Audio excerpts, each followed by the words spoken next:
Right, is the connection better? Okay, I think we are live. Everyone in the chat, let us know if we're good, if we're going, and we'll get started here shortly. I don't see us live yet. I'll let you know when we're live because I've got it open on another screen. Oh wait, hold on, it's loading. It's live for me. Yeah, we're live. Oh, probably should pause the YouTube side. I am really pixelated. Yeah, I know, that's what I said. Yeah, your connection's a little bit wonky. Why is that? You got to unplug your phone after the drops from the Ethernet cable and then back into your computer. Taps. Spending too much time with Kay. It's funny. He's probably the wealthiest dude out of all of us, and he's got the slowest connection. Yeah, you got to switch from AOL, man. Mate, AOL dial-up. Mate, I am so pixelated. I can actually see. That's crazy. We got a lot of cool people in the chat. We've got Geomite, Cryptoverse, Randy Chavez is there, Rafwalk. All right, well, I'll go ahead and kick us off. We've got a bunch of people in the chat and getting things going. But hey, everyone, welcome to the channel. I am Taps. And again, this is our third episode, right, guys, of our stream where we just hop on and talk all things Ecomi and VeVe. Today with me are Daniel Lee, HelloKay, and WchampFX Trading. Check out their channels. Obviously, they're well spoken in the community. Make sure you subscribe and follow their content. But today, we just wanted to hop on and kind of recap on a bunch of the future events that happened from the past week and what's happening out in the OMI sphere and talk about, you know, what's kind of going on. But thanks for jumping on, guys.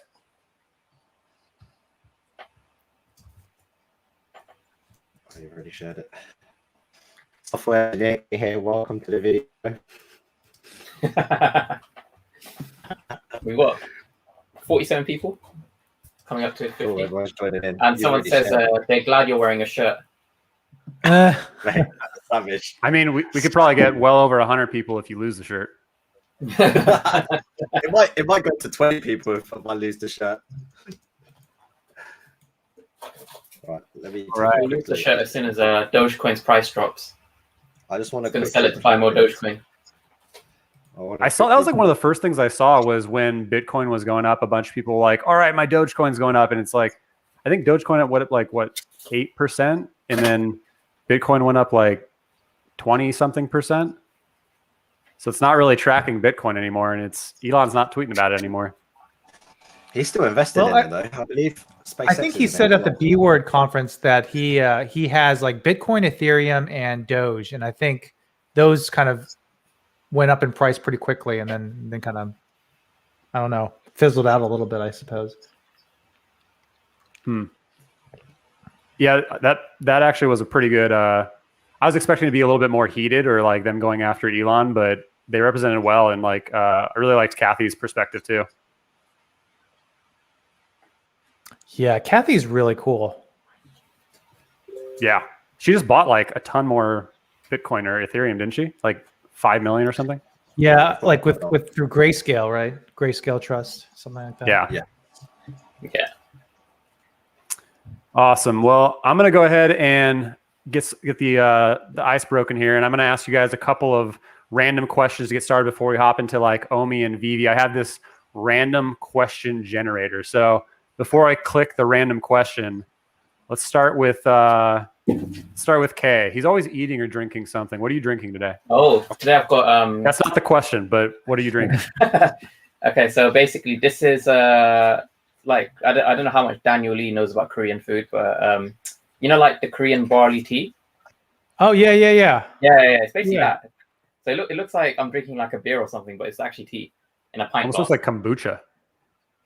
Oh, it does, yeah. It's not carbonated or anything. It's literally just tea, but the Korean kind of barley tea, because I'm like addicted to that stuff. Awesome. All right, this one's coming at you, Kay. Drinking your tea. That's okay. What do you think the oldest sport still being played is today? Oldest sport. Oh, okay. So I know we have the Olympics. Oh, completely off topic, but I was watching the Olympics, and for the the equestrian stuff, they played a song and I recognized it. And I don't know if you guys have seen Naruto, but it's the Bluebird song. And I was like, oh, awesome. Yes, They're playing anime songs. They're playing anime songs for the Olympics. And then I researched it. And then apparently in Japan, they've been playing anime songs for loads of the events. I'm like, this is awesome. They're like using anime openings for like Olympic event openings. You just inspired me to want to go watch the Olympics. I haven't been watching it really.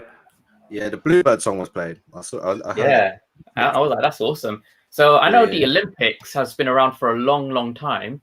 So I assume it will be a sport that's been featured in the Olympics for a long time. So I would probably say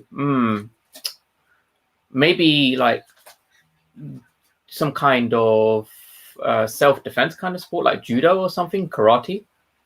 I know karate is very old. I actually want to. Can I chime in on his answer on his question? Yeah, go for it. But I really buying Dogecoin is not the oldest sport. You're spending too much time with K-Taps. He may be 6'3", but I will tip you in the bin as well. He did. Literally, do you see his video today, man? I was trying to eat my food, and he's just right in my face with Dan Dogecoin. So I think spot on with like some sort of fighting. Like I think the oldest sport is definitely like boxing, because whether you like it or not, years as a caveman, someone punched someone in the face. That's actually a good point. Like I would have thought like almost like golf. I was thinking like cavemen too. Like I don't know, they would like figure out golf, or maybe even like just rolling rocks. Like what's that game where you roll the balls close to? Is it? Oh, it's like Boulez or something like that. Oh, no, wait. I know what you can do it on grass or on shells or on turf. Like there's a bunch of little like balls that you roll. Yeah. Not shuffleboard. I've played it before. I can't. Bocce ball. Yes. Yeah. I like that game. But with rocks and cavemen. I like that. All right. Next question is coming at you, Dan. Okay. Yeah. Tell us a horror story that you have from a job you've had. Okay. So I don't know if I ever said this publicly, but I used to deliver pizzas when I was, I think, 21 for Domino's.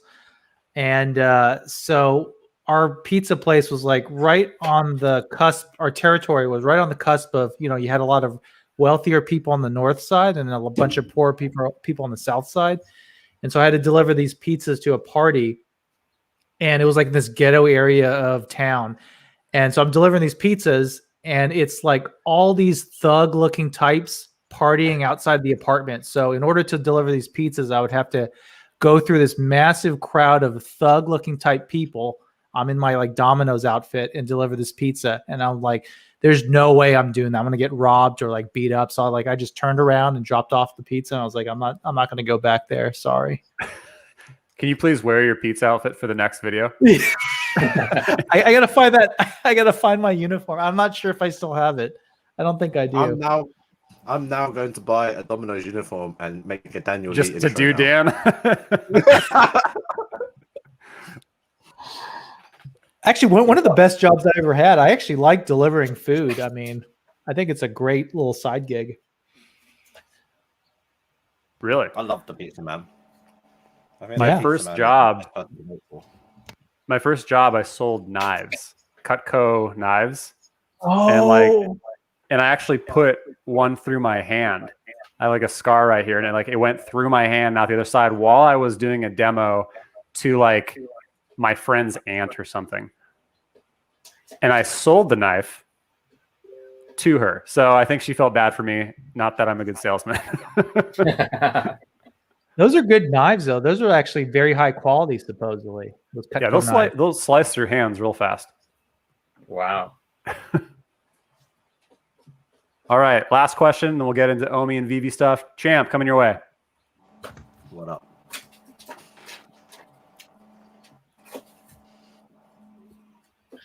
What's the most interesting piece of art you've seen? I'd say NFTs count.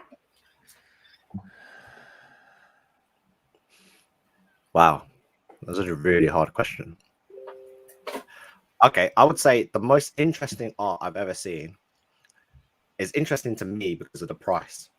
I think it was over like 50 million for just a black canvas. Literally, it was just pure black, and I could not understand why. It was in an art gallery somewhere in Europe, which I cannot remember where, but I distinctly remember it was like maybe 50 million is exaggerated, but definitely it was in the millions. And I was just like, why is that so expensive? It's probably not the most interesting, but it's definitely the only one that I remember to this day. Maybe it was to launder money or reduce taxes, because they maybe donated it with a value of 50 million in order to reduce their tax by $50 million. Yeah, that I totally get. So I mean, back then I didn't know that, but still to this day I still think it's crazy that they do that, because they I mean, it's buying and selling of goods, right? So yeah, potentially. Yeah, there's a bunch of like random art where it's like just 2 colors or blocks, and it's millions of dollars, and I don't get it. Like, but apparently people pay that. That's nuts. Yeah. On another note, like besides like money laundering, people actually like those pieces of art, which I cannot really understand. And also, I still don't understand why I'm so pixelated. Shaq says,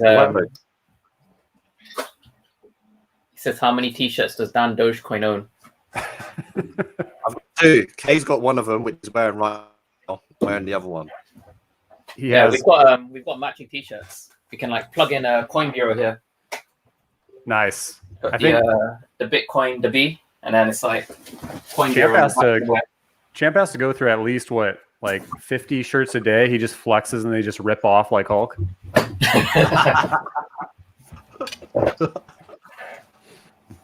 Are you still bodybuilding, Champ?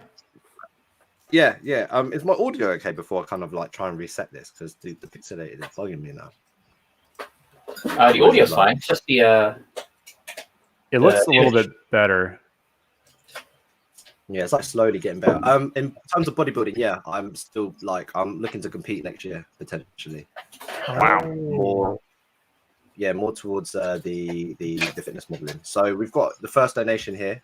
So thank you, Yanet. Oh yeah, Yanet Ortega. Yanet's awesome, and we can kick off the chat. Besides Nifty Gateway and VeVe. Sorry, do you don't want to read it? My bad. Oh no, you're good. Go ahead. Would a bigger company to come in the near future to beat those 2? So Nifty Gateway and VeVe. What do you guys think?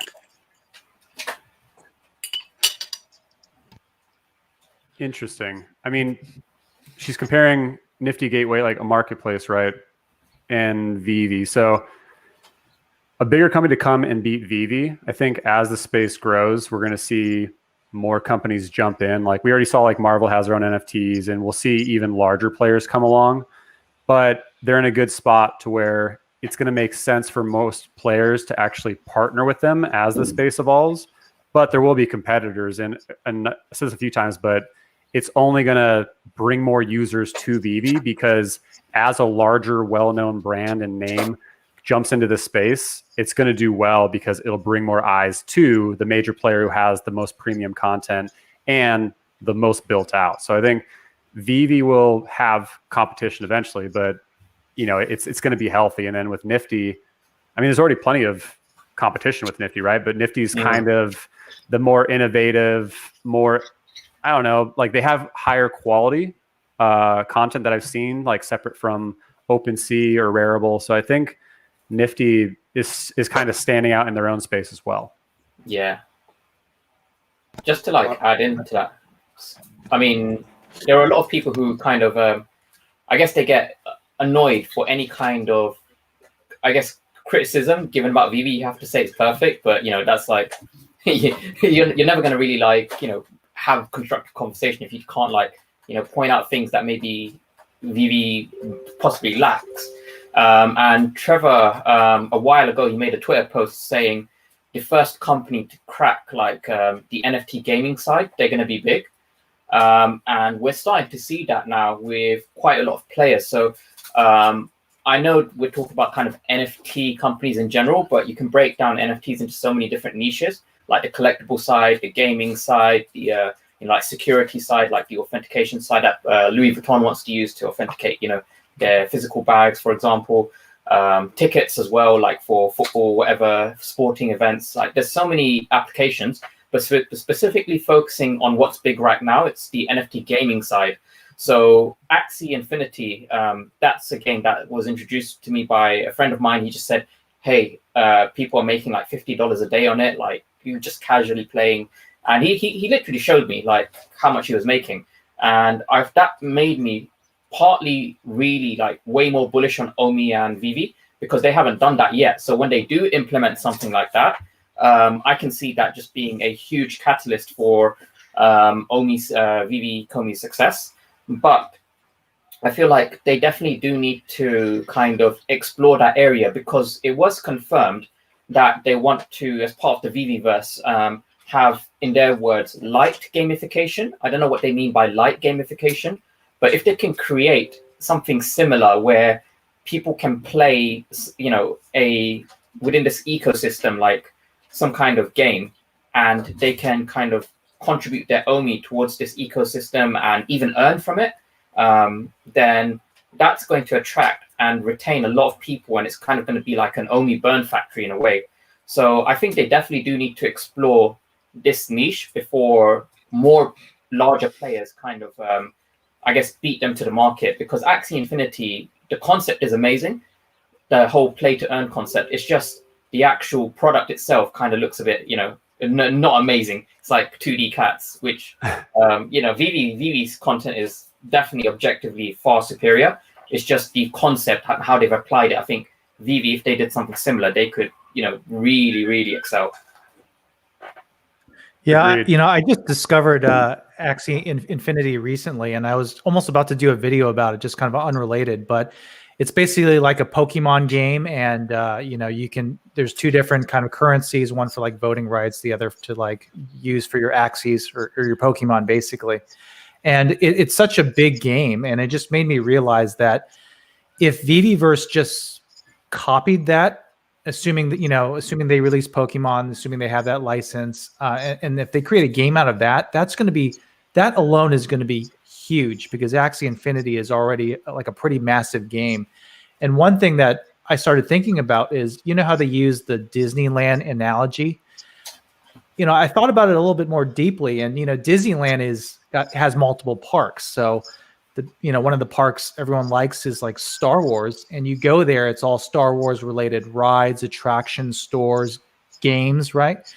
And I wonder if the VeVeverse is going to be just like that. You know, let's say Pokemon is okay to have their licenses gamified. So there's going to be like a Pokemon Land, where it's essentially like an Axie Infinity type game. I mean, I think that would be huge, you know, but yeah, we'll see. And one thing he said, Kay, is like Axie has to build out from where they are, right? Same thing with like Decentraland, right? So what VeVe did is they accumulated all of the users that now Sandbox and Decentraland and Axie, they're trying to grow users, but instead they grabbed all of the users and built them around what the product was. And now they can branch wherever they want to go, right? So they can go into the land base, they can go into maybe like an actual, you know, heavier gamification, but I mean, they have so many options. So they already have the users, they already have the products that are higher quality than most other NFTs. So they really do have a ton of options, and you know, the space is only going to get more flooded with new projects, and they're in a good spot. Do you think that they would actually, like, if we do gamification, it would actually be under VeVe, or would they arm it, like branch it out? Does it make sense? So like, would it be like a separate app, or would you reckon they would have it integrated in somehow? Probably not, right? Because they want the name, like when they talked about the name VeVe in the AMA with Al Khan, they're saying like the name VE is virtual enterprise, and they wanted a 2-syllable name that was able to understand and, you know, like worldwide. So they want the name VeVe to be known. So it, like maybe a subset like VeVe Kids or something like that. But I think VeVe will always be within whatever vertical or space they choose to be in. Yes, that's what I'm thinking, like VeVe Kids or VeVe Gaming or VeVe World or VeVeverse, like all that. It'll be VeVe based, if that makes sense.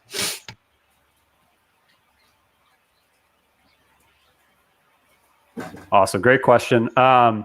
So let's address the 5,000. I don't know how much elephants weigh. Let's address the elephants in the room with what happened with Comic-Con or lack thereof. The recent FutureTechLive event. What are your guys' thoughts on what happened? Right, like I guess I'll kind of kick it off. It seemed odd to me. Like they built this up for a month. And it was very last minute, which they've been pretty candid about everything and upfront with us. So it almost feels like they got, absolutely sideswiped. And I'm just kind of curious, I guess, what your guys' take is. Right, but before we kick that off, I would like to have, because I haven't actually been fully up to date with it. I know that they were hyping it up and then was it Friday? They said they were doing it. They had all the drops lined up, and then literally last minute they were no longer showing in Comic-Con, or they were cancelled. Is there anything else I've missed, or? Pokemon, Yu-Gi-Oh was announced. A couple Teenage Mutant Ninja Turtles. You can trade Pokemon now. They've got all the different Pokemon seasons, Binance, Coinbase, a lot. Okay, I missed that one. No, legit though. Like on the Comic-Con side of things, it was just cancelled. Was there anything else I've missed, or they just announced it? You want to take that, Kay? Yeah. So essentially, in terms of the kind of FutureTechLive side, there was a last-minute cancellation, so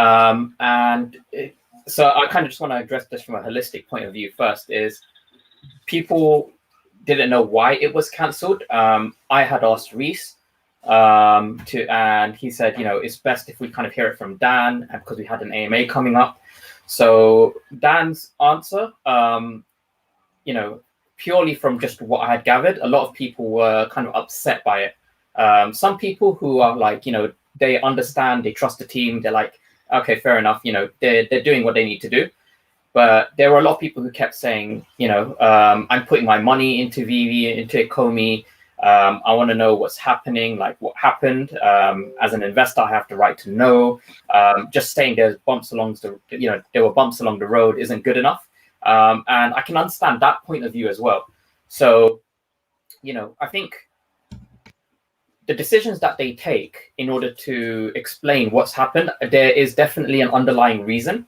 I think from my kind of understanding and my experience, I think they maybe didn't want to name drop specific partners or go into details, just because they didn't want to kind of like, one, burn bridges with anyone that they're working with, and two, we know that they're being very careful when it comes to things like the legal side and compliance side. And I did say, there's always that off chance where if you badmouth a partner and that causes their business to be affected, then they could potentially take some kind of legal recourse there. And I think it's just not worth even that small risk. It's best to kind of not go into details for them. I know a lot of people, they're not happy with the answer. I would have personally liked to know exactly, just because now I'm hearing all of these conspiracy theories about what happened. And, some of these conspiracy theories, they're always pretty wild. So, yeah, it was cancelled. My suspicion is, there were just genuine tech issues. The platform just wasn't live and it hadn't been tested enough, like shown enough, with enough time to leave in between before the event had started. It was very kind of last minute. So they're like, we can't risk, showing something live that might not work properly. So we're just not going to do it. That's my suspicion. Not confirmed at all, but that's just kind of how it played out. We still got to experience the metaverse in the end. I did a video where my audio was really messed up. So again, apologies for that, but you guys could see some of the Easter eggs in there. And it was, I can kind of see how some things were missed in the testing of it. It was a little bit janky. We basically climbed on top of each other and made a kind of human ladder with our avatars. And we managed to climb to the roof. And I managed to jump off the metaverse and walk around outside the metaverse where you're not actually supposed to be. And you could see the actual buildings floating and these floating trees and stuff. It's quite funny. But yeah, a lot of great Easter eggs. There was a Simpsons Easter egg, a lot of X-Men, Spider-Man stuff, a lot of the Marvel stuff. Really cool. There was a quote with Indiana Jones but someone said that quote from Indiana Jones was also from Wolverine. I didn't check into it myself, but yeah, that was the cup one. Sorry? About a cup. Wasn't it like about a cup or something? Yeah. There was a cup. Yeah, the one to do with the cup. I think it was by Seth Rogen, maybe. And then there was an artist as well. If you go to where they had to run English stuff, there was like artwork from a new artist that I hadn't seen as well. It looked a little bit kind of like Adventure Time-ish, with like the kind of like block bright colors and whatnot. But yeah, there were definitely some great Easter eggs. Obviously, Godzilla was a big one. I think CryptoKaki, the posters. I can't remember who it was. So someone in the community said, "Hey, this poster is from the kind of Ridley or Alien kind of universe." Yeah, there was some good stuff in there. Definitely some stuff that I was looking forward to. Didn't see any Pikachu's, but maybe one day. Yeah, from what I saw, and I kind of agree with you, it was probably a tech issue, and they made a big distinction. Like, this is not the VeVe-verse. This is a metaverse that was built, and it was a metaverse that was built either by Parallax or FutureTechLive, and FutureTechLive, and I believe also Parallax, does a lot of events with other Comic-Cons and other events. So to your point, HelloKay, like, they're not going to burn bridges. Like, they've built their Rolodexes and their business off knowing people and building relationships for decades. So why would they rub someone wrong who is constantly working with the same people? And so I think they did it in a way that, they kind of had to take one on the chin and do what they could do with it, Yeah, definitely. And just to add to that, so within like the actual tech space, within development, there's this kind of movement where they've pushed. So there's this concept called DevOps, and part of it that they've constantly pushed. This is part of the actual Microsoft examination as well. Is whenever things go wrong, there's this practice where you never ever blame anyone. What you do is you try and figure out what it was that led to something going wrong, and then you add a kind of precaution in place to prevent that from happening in the future. So just I guess a lot of the team, they probably practice something similar just because they work so closely with developers, and this is just their way of working. So most likely they just thought, there's no point blaming people, whatnot. A problem occurred. What can we do to prevent this problem from reoccurring in the future, and just implement that change? I think, and also like on a business perspective as well, like what you're saying there with like, I know you call it that DevOps or whatnot, but ultimately you're focusing at the task at hand. And also if there has been a mistake, spending time just pointing the finger is not going to get you anywhere. Like that time, literally say you spent, even if it's 10 minutes or 20 minutes trying to figure out who made the problem, that's still not going to get you anywhere. Because if anything, that's number one, going to make the person feel, overly responsible. They didn't do it on purpose, unless they did do it on purpose, which is a complete different story. And then on top of that, you could be spending that time to find a solution, to develop and learn from it. And if it's an honest mistake as well, and like you said, not like, one of the comments was saying Dan didn't want to throw the person under the bus. And Tap said, just take it on the chin and move forward. And moving on with like the conspiracies and things like that, there's a lot of things VeVe could do better. Like, I'm 100% on board with that. At the same time, as an overall, the basics and the fundamentals of VeVe and the OMI token as an investor or even as an NFT user still, in my opinion, are very, very positive.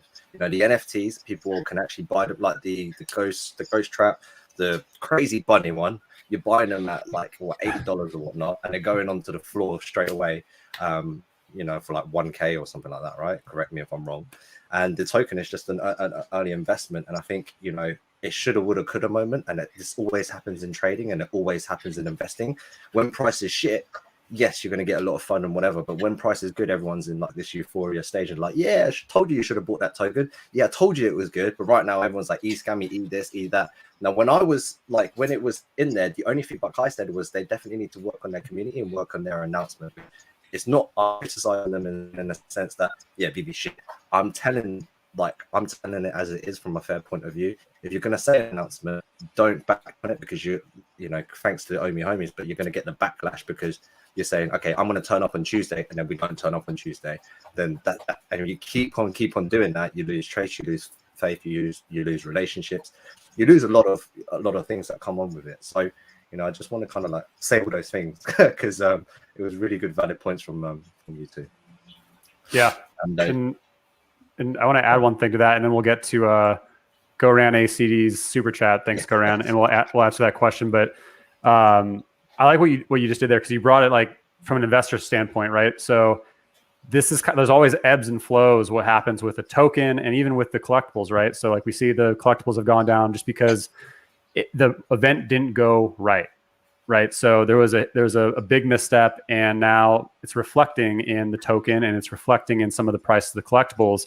And everyone who's been waiting in the wings, who got real quiet when the token was going way up and the collectibles were shooting up, are now coming out and like throwing in manipulation and throwing out FUD and creating scenarios to manifest, you know, an emotional reaction from people. And so the price is going down. And that's the thing, is with any investment, there's constant ups and downs. And what happens is, if you don't have an investor mentality, you try to buy when you're like, oh, it's just going to keep going up, and then you get caught at that top. And that's what happens with Tesla and Ecomi and Bitcoin and several more, you know, investments. But when there's all that FUD and all those issues, like that's really when you want to double down and either dollar cost average down, or, you know, enter a larger position in some of the ones you've been watching. So I like that you kind of threw that in there, Champ. And you know, kudos to whatever happened, however they manage this, like, to build this much up to it and then just have that happen sucks, you know? It really sucks, but it's the same thing, right? It's not like we want it to happen. So I feel like people need to understand that too. It's not like, we could have answers. It is what it is. Take it on the chin.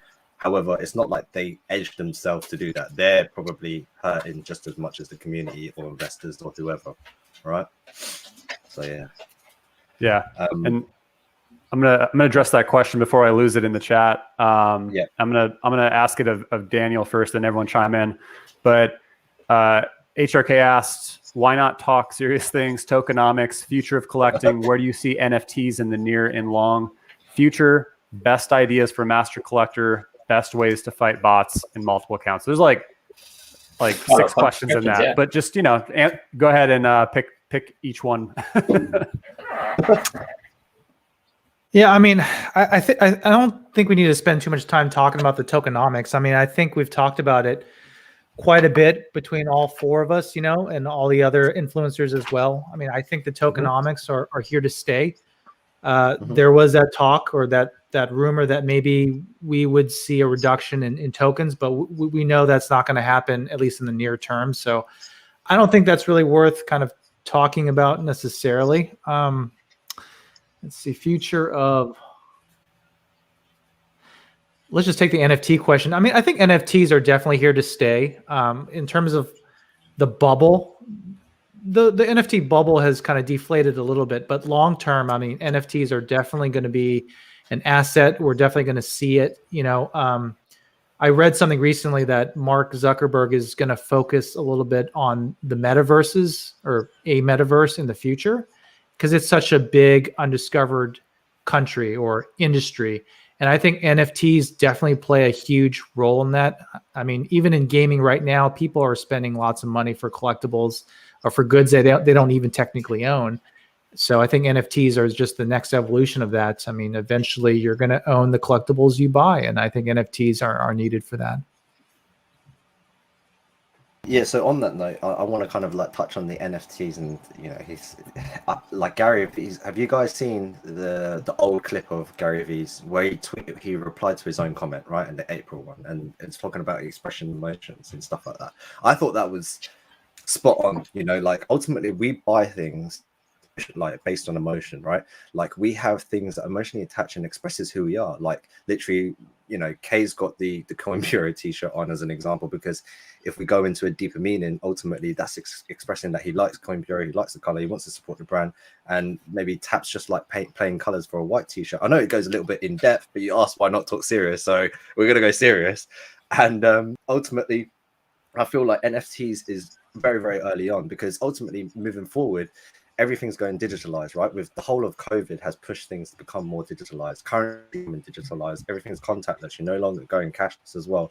And NFTs will be that as well, because digital collectibles, if we look into the basics of, yes, we're doing like trading cards or whatever, that was physical, but having that, being able to have that as an NFT platform and be able to trade, you'll be able to, number one, trade across the world, not just within your circle, which opens a whole, you know, list of things as well to do.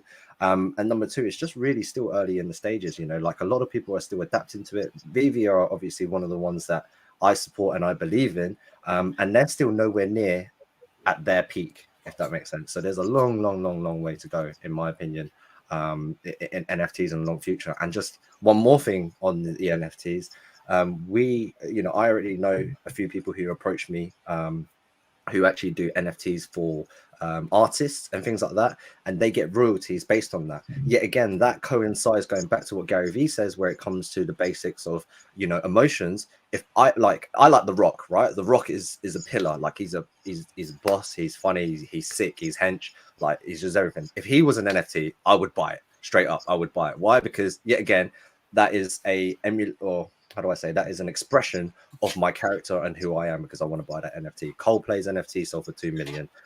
All of these NFTs for artists are coming out. Jay-Z's one recently got blocked for Rock Nation, but when their NFTs come out as well. So if you think about how much, you know, quiet noise is being created in the background, I generally think like NFTs is like a really early stage. And we're in a good position, you know, like it's I think it's a really good space to be in right now, for it, you know, especially for us YouTubers as well, to be part of this community as well. But yeah, I just wanted to answer that. Yeah, just on the point of like so tokenomics side, I think Cavell did a pretty good video today, talking about what Blockchain Whispers has said about the tokenomics. And apparently there's a major flaw in the tokenomics, but they never specified what it was, which, you know, I would like to imagine that if it is that bad, they would be happy to point it out, but, you know, that's just what they said. I personally don't see a flaw in the tokenomics. I see it that, you know, it's designed to do what it does. The more people you get on board, the more value the OMI token will hold. And that's what it's like at present. What they said is they want to continue adding utility to the OMI token. So there's going to be, it literally says in the OMI utility article that Reese published, that with the VeVeverse, there's going to be more OMI utility being added over time with the VeVeverse as well. So I'm personally not, you know, fussed about the tokenomics. I think it's fine the way it is. It's going to reward, you know, early long-term holders. That's how sustainable tokenomics works, because we see a lot of these kind of pump and dump tokenomics. And VeVe's not going to be a short-term thing. It's going to stick around. In terms of NFTs, I think that the NFTs that will survive are the ones with premium brands, licensing IP, all of that stuff. A lot of the kind of third-party ones, those will slowly start to die down over time. But what I think is going to help VeVe is the more interoperable they become, the more valuable their NFTs become. Because if you think about, you know, the real-world collectibles, there's no physical barrier that prevents you from moving a physical collectible elsewhere. There's not like a physical barrier. But in the digital world, there's like a digital barrier. And that would be really like, you know, crappy if you couldn't remove a collectible from outside your bedroom. It's locked within your bedroom forever. So right now, all of our VeVe NFTs are locked within the VeVe bedroom, essentially. But as they kind of slowly start to roll out interoperability, where you can move it to other platforms, what would be quite cool is if you could like move it into licensed games. So if, you know, I don't know, EA Sports or whoever, they released a FIFA game and there was a FIFA related NFT on VeVe, if you could move it into the FIFA game, like online, and use that NFT as a playable character, I think that would be amazing. Because then you've got a unique character within that game. Just things like that.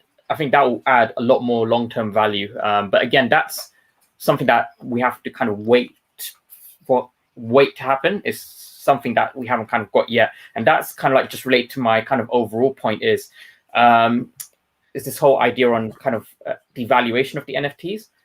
I always see a lot of people kind of trying to justify value based off of what could happen. And I think that's a bit of a kind of dangerous road to go down when you start adding too much value off of what could happen. based off rather than what we currently have. So that is literally the definition of a speculative bubble, when you speculate too much and use that speculation to add value to your asset.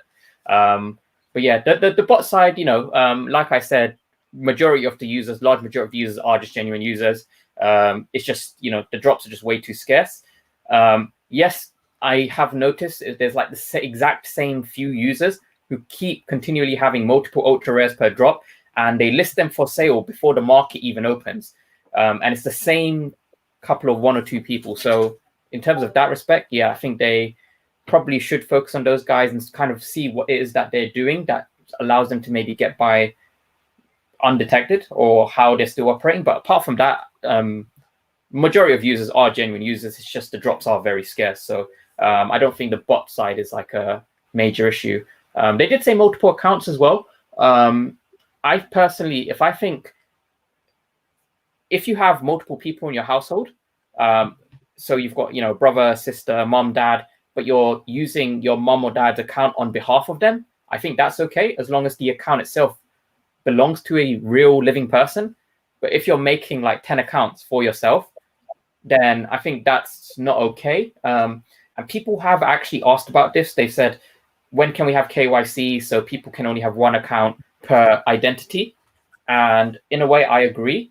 But the kind of justification that Dan gave us in an AMA was, if they implement KYC to sign up, that's going to serve as a barrier to the VeVe app, and that's going to put people off, because a lot of people don't want to sit there, get their passport out, get their driver's license, wait for the whole thing to verify, just so that they can buy, an NFT, which their friend has said is really, really cool. If someone told me to go do KYC for Axie Infinity, I probably wouldn't do it, even though it does sound interesting. So I can understand that point, but I believe there will be some kind of KYC implementation to pull your NFTs off of the platform. So in terms of the removing your NFTs from VeVe, I believe that will have KYC requirements. But to actually sign up, I believe they don't want to, at present, implement KYC for that. Also want to say that on the KYC side of things, even as a business, I'm trying a mutual perspective, you wouldn't want a KYC at the start, because if you have KYC at the start, yet again, like you said, it's going to be a barrier, and it stops people from, number one, signing up, and number two, it's just more effort. And at the same time, even if they do have 10 accounts, it's not really if they're using bots, then that's a different question. But I feel like multiple accounts is still beneficial for VeVe. Selfishly thinking, that's what I would see it as a business, because why would I add an extra barrier when it's not the direct answer to the source of the problem? Because they can still put KYC and put all the bots and stuff like that and still do it. It's not really, I don't think that's a major issue. But it would, I mean, I can't be asked to sign up to a lot of things when they ask me to get out my passport and shit. And there's the whole tag on too for the crypto community who don't want a centralized NFT, right? So KYC creates that a bit, and so there is that entire side of NFTs that people do want to not have to have a tie to it, which it isn't for anything besides just wanting to be decentralized. It isn't necessarily trying to launder money, I think, is a majority. A lot of people go down that rabbit hole, but I think the KYC would be both good and bad. I think it would help a lot more so with the bots and all that, but it could create some more lag. It would definitely probably create a strong delay with MTL when it does happen, because some people will choose to cash out, and that'll create an entire queue for how many people are gonna have to verify. But it would be helpful in a lot of ways. But my thoughts on the short and long term about that question is, in the long term, I mean, NFTs are here to stay. They've proven hand over fist that they make sense. They make things easier, whether it's ticketing in sports games, or if it's for collectibles, or multiple different use cases. But in the short term, I do see the ones that are going to retain value are kind of what HelloKay said, which is the ones that are going to have utility, but also not even the ones that have utility, but the ones that built up the biggest communities, right? We see the Bored Apes, they shot up in value. And I know that they're building out some kind of metaverse or hangout spot or something that's going to have utility. But right now it's mostly community driven, and it's shot up in holding value. And you look at CryptoPunks and everything else, there's not utility behind them, but they have a lot of nostalgia and a lot of, clout to them being the first NFTs and having the community. So I think it'll be a mix of both worlds. But what's great is VeVe has both, right? It has the community, it has the utility, it's growing more utility as, OMI comes in to play with, to NFT, as well as, we'll be able to buy more things with OMI soon with the VeVeverse and showroom and everything else. So that's my thoughts on it. I've got two questions. So firstly, there was one in the chat where it was about the capture system. People asking why it didn't work. So the capture system did work. It just uses machine learning and an algorithm to determine whether a user is a bot, and then it determines whether it should actually display the capture. So I did a video on that yesterday, so you can check that out. But the second question, and I had a discussion with someone about this, and I think it's actually a very, very valid point. So again, it's not like FUD to do with the project or anything, but basically it was when we had the Comic-Con drops, we had realistically we had about 3 proper drops, but with the run up to Comic-Con, they cancelled the drop that was supposed to happen like prior to Comic-Con, and then they have cancelled they're not doing a drop this week after the Comic-Con weekend. So we had 3 drops for Comic-Con, but they didn't do a drop before, one drop before, and they're not doing one drop after. So really, it still averages out to 1 drop a week. Yeah. But instead, they've just done 3 drops in 1 week. So someone was saying, is this something that they're always going to kind of like do? Because over the, over a longer period of time, it still averages out to as if they're not doing any special kind of events anyway, because the average number of drops is still kind of coming out to 1 a week if they're going to always say, hey, we're going to have 3 drops this weekend, or we're not going to do a drop the week before, and we're not going to do a drop the week after. I think that was a very valid point. I just wanted to hear what you guys think of that. Well, actually, just a quick one on that as well. Like, just to jump straight in whilst it's in my head or I'll forget, is I don't know the full team size of a VeVe right at this moment, but I do believe it's still a small team as an overall. And what requires, again, I guess to bring light to this, so because we have this platform and we're here to kind of give our opinions and just let everyone understand, is there's only so much people can do, right? And like me as an individual, I work at a lot. If anyone knows me, I have a lot of businesses, I run a lot. I mean, Kay knows firsthand how many hours I work, and it gets exhausting. Even with the content of a YouTube and all that kind of stuff, right? And let alone talking about VeVe and doing these drops.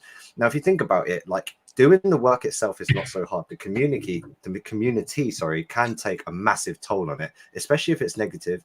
Positive is all great because it's euphoric, but when it's negative, they're I would say they're very close to an infinite mindset with VeVe. They're always trying to take feedback to better themselves. And when you're constantly taking feedback, it is very exhausting. Why? Because you're listening to left, right, and center. You're listening to the YouTubers. You've got thousands, hundreds of thousands, not even thousands, hundreds of thousands of users.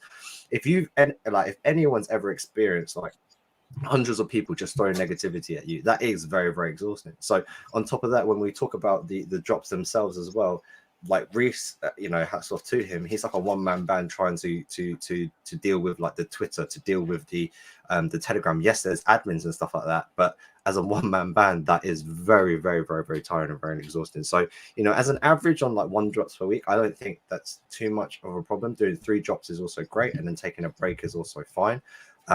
Obviously, just don't have 3 months of no drops. But yeah, I just wanted to kind of put that food for thought to understand that what, just because very simplistically, a drop, okay, yes, cool, we have an app, and then we buy the NFT, and then we cry about not being able to buy it, or we're really happy because we can buy it.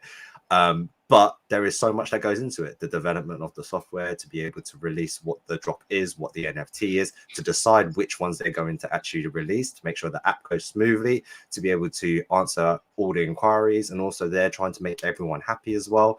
And then talking with your friends, trading them, understanding the prices. There's so much that goes into it. So, do try to think of the ripple effect as an overall. So, yeah, I just wanted to say that. But Tats, did you have something to say? I felt like I did, but well said. So let me know your guys' thoughts on this, but he's sneaking food now. I know, I was like, let me try to sneak food off camera. He's got it. Is it chicken? Is it chicken? My food then is getting cold. It's like dinner time. Just eat it, bro. Show me. What is it? I've got Oh, that looks good. Ah, That's a lot of got some food. pasta. Like chicken, Wow. pasta, a lot of Who made veggies it? there. Like my broccoli. Who made it? I forget. It's like what 8:30, almost 9 o'clock over the pond for you guys. Yeah, it's 9 p.m. I haven't had Okay, dinner, yeah. but we had a massive Yeah. Nando's for lunch where I got to troll down. Yeah, don't pass out on camera. Make sure you eat. Uh, But to what we were just discussing. So let me know your guys' thoughts on this because I've been really pondering it a lot, and it's speculative, obviously, because I don't think we'll really get a full answer around what happened until maybe something goes well with an event, or maybe never. But I think they had legitimate collectibles, more drops that were tied to the event. And I don't know if it was Marvel. I don't know what it was, but I do believe it was more associated with exhibitors or at least names who were going to be at Marvel. And then what happened was that got pulled away. And I do also kind of agree that, the tech wasn't there, whether it was from Future Tech or Parallax or whoever, but the tech wasn't ready. So Adam just hopped on. Hey, Adam. Love it. Hey, Adam. Surprise drivable T-Rex drop this week, confirmed by Adam. No, but I think the tech wasn't ready. We saw it wasn't even ready after the event kicked off, and we were all waiting for it, right? I think it was like a whole nother day later. So they probably, were kind of doing spin control with Rogers and Cohen and also the licensors, and they said, okay, well, maybe we wait. This doesn't seem like it's going according to plan. So why don't we wait for this bigger license or bigger brand drop to when there's less negativity in the community and the users, and it isn't just kind of thrown into like a, hey, here's a band-aid over what's happening with the event. So that's kind of my thought on what happened. I think there was supposed to be more drops, and they just got pulled from a licensor decision and or them internally. I feel like sorry. Oh, go ahead.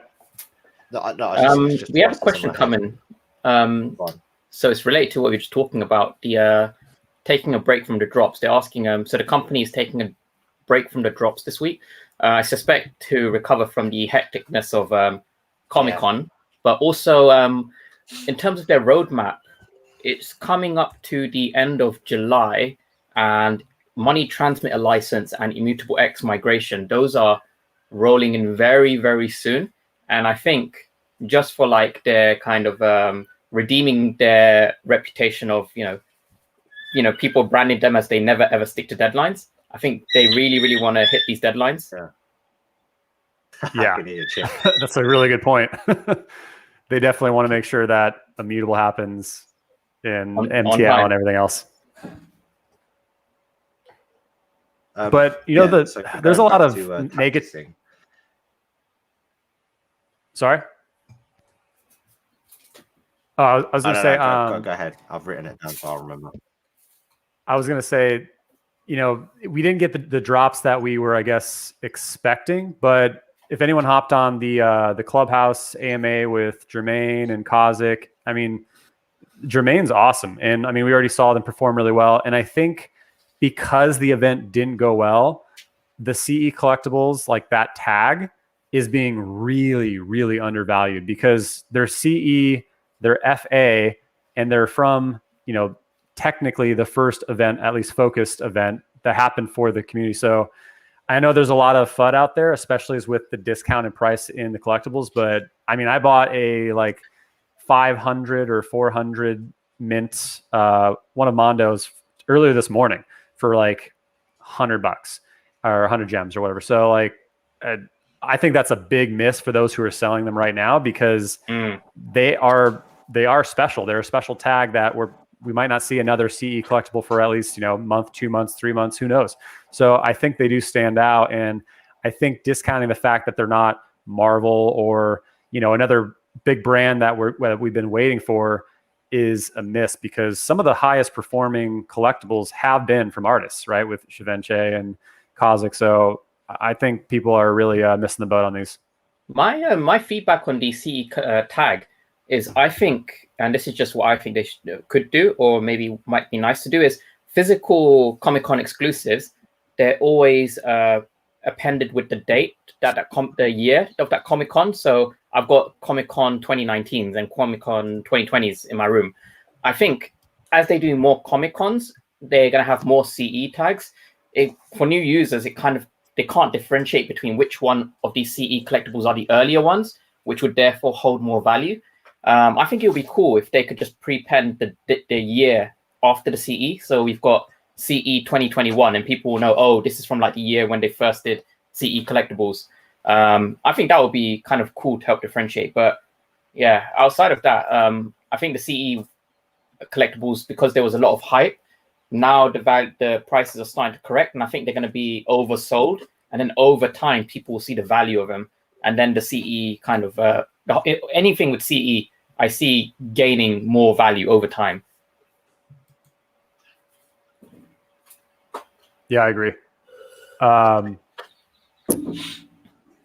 See, Adam said about the CLC license announcement. I can't. What's the? Is it just CLC brand, or what's their full name? Creative License Company, or is that? Yeah, that's the one. Creative Licensing Company.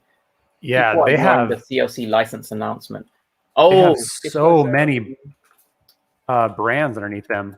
Yeah, Creative Licensing Company. Yeah, was Creative Licensing Company the one that was unveiled with alongside Mondo in the article? Yeah, I remember reading that. Yeah, I'm looking at their property here. I'll share my screen because they have a lot of really cool properties. Yeah, Ash versus the Evil Dead. We were talking about that. I'm like, yes. Bring on Ash with his chainsaw accessory that clips perfectly into his arm. Was that just an accident, or was that based off of intimate knowledge you have, Kay? So people started thinking, because I was talking about it before that Mondo announcement, and Ash vs. the Evil Dead is literally on the front page. They're like, oh, Insider K is again manipulating the market. He needs to go to jail. Golden Boy K, man. That is Golden Boy K. It was literally just a coincidence. Like, I just like Ash vs. the Evil Dead, and just so happened that it was on the front page of CLC. And I was like, oh, interesting. You get a lot of slack from your followers, I'm not going to lie. You really do. I love it, though. Yeah, there's Evil Dead. There's... Oh, it was Bill and Ted's Excellent Adventure that came from it. So they have that's cool. Terminator, Highlander, Halloween, like the OG horror films too. So they have like Halloween, Ace Ventura, Pet Detective. They have so many properties. It's crazy. All those brands too are brands that we grew up watching, our typical age range. And that age range has a lot of money now, right? They have jobs, they have careers, so they have expendable income that they can spend on these brands. So it'd be interesting to see these kind of come to life in VeVe someday. I don't have any money. It's all in OMI. Kay convinced me to buy another 20 mil, so here I am on a cost averaging. Well, how much you got now? Fair, we've got I guess we can discuss, but at the moment I'm still sitting on I don't mind people knowing how much OMI I have now, because before I was quite secretive, but I'm like, it's not a crazy amount. So I've got about 17 million OMI. Dan's got a little bit less than that, but I want to hit 20 million at least. That's like minimum amount I want to hold. Yeah. And when it comes to investment, like I always say, to dollar cost average, it's always the way to kind of protect yourself. Yep. So, and I'm trying to make sure Kay doesn't make any crazy rash moves, emotional moves again.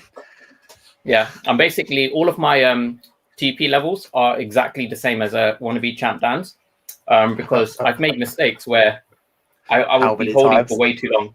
Yeah, I want to play it. Obviously, OMI is like a super long-term hold, but I do want to kind of take small amounts of profit on the way up.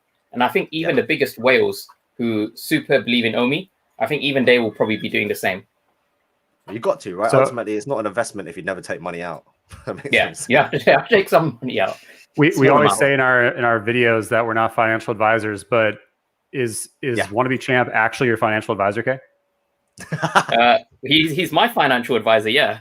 Because I've lost so much. I've basically so many times I've been at a high, and I ride my investment all the way down to the bottom because I just never profit out. It's gonna come back. It's gonna bounce back.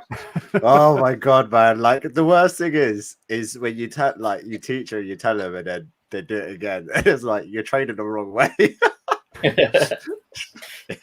And look at Goran over there strong arming you into getting his question answered. So I mean, so it's 50 HRK, which is a currency. So I was like, holy crap, it's 50 USD, but I think it's different. But hey, he said, please, Ecomi fail or success Comic-Con weekend is Cavell's video where I posted my question. This is the third time I'm paying for this. Please find the comments. Does someone want to find Cavell's video comment? Yeah, I looked and I couldn't find his username associated with a question or comment. So I mean, I'll try again, but I couldn't find it. So I don't know what to tell you, man. You go. Dan's on it. Save your money. Let me have a little look. You guys were talking about OMI price. Are all three of you only invested in OMI, or do you also hold any other crypto or even any other NFT? Yeah, I hold quite a fair few. I'll disclose some, but not all. But my main share your wallet address too. I'm literally thinking about what I want to say because well, I guess the main one I'll probably say right now that I'm dollar cost averaging is just a little bit low is Swissborg. The Swissborg coin is the most, in my opinion, is very, very undervalued and underrated. I'm a big, I haven't come from a lot, but I'm a big believer of residual income because be it trading, like doing your job, whatever it is, requires you to trade time for money. But when you trade money for money and money makes you money in your sleep, that is the way forward ultimately. And I learned that from, a story when I was in hospital. I was thinking, damn, like my money's just sitting there not making me money. So I've always been a big believer of residual. And Swissborg actually have a huge yield, like a yield token that they have, which is basically better than any bank savings account that there is available. So yeah, again, not financial advice, but this is just what I invest in as an overall, is one of my kind of favorite coins at the moment or favorite companies to invest in. I do have a lot of other cryptos, but I won't go into too much detail at the moment. Just a quick back on Goran's comment, since he did donate for it as well. Shaq actually tried looking as well, and he said Cavell uploads so many videos. We don't know which one. Like since that question was posted, there must be like at least 5 more videos. So I mean, we need to know exactly which video it was in. Yeah, that's true. You got to find. Like, if you send the video via Telegram or Discord or whatever, we'll look at it for you because you've asked that question twice, I think now. So we'll try and find it for you. Just ping it over. But yeah, Swissborg, that's the other coin, and I won't go into any other ones. What about? I know you're invested in quite a few taps, right?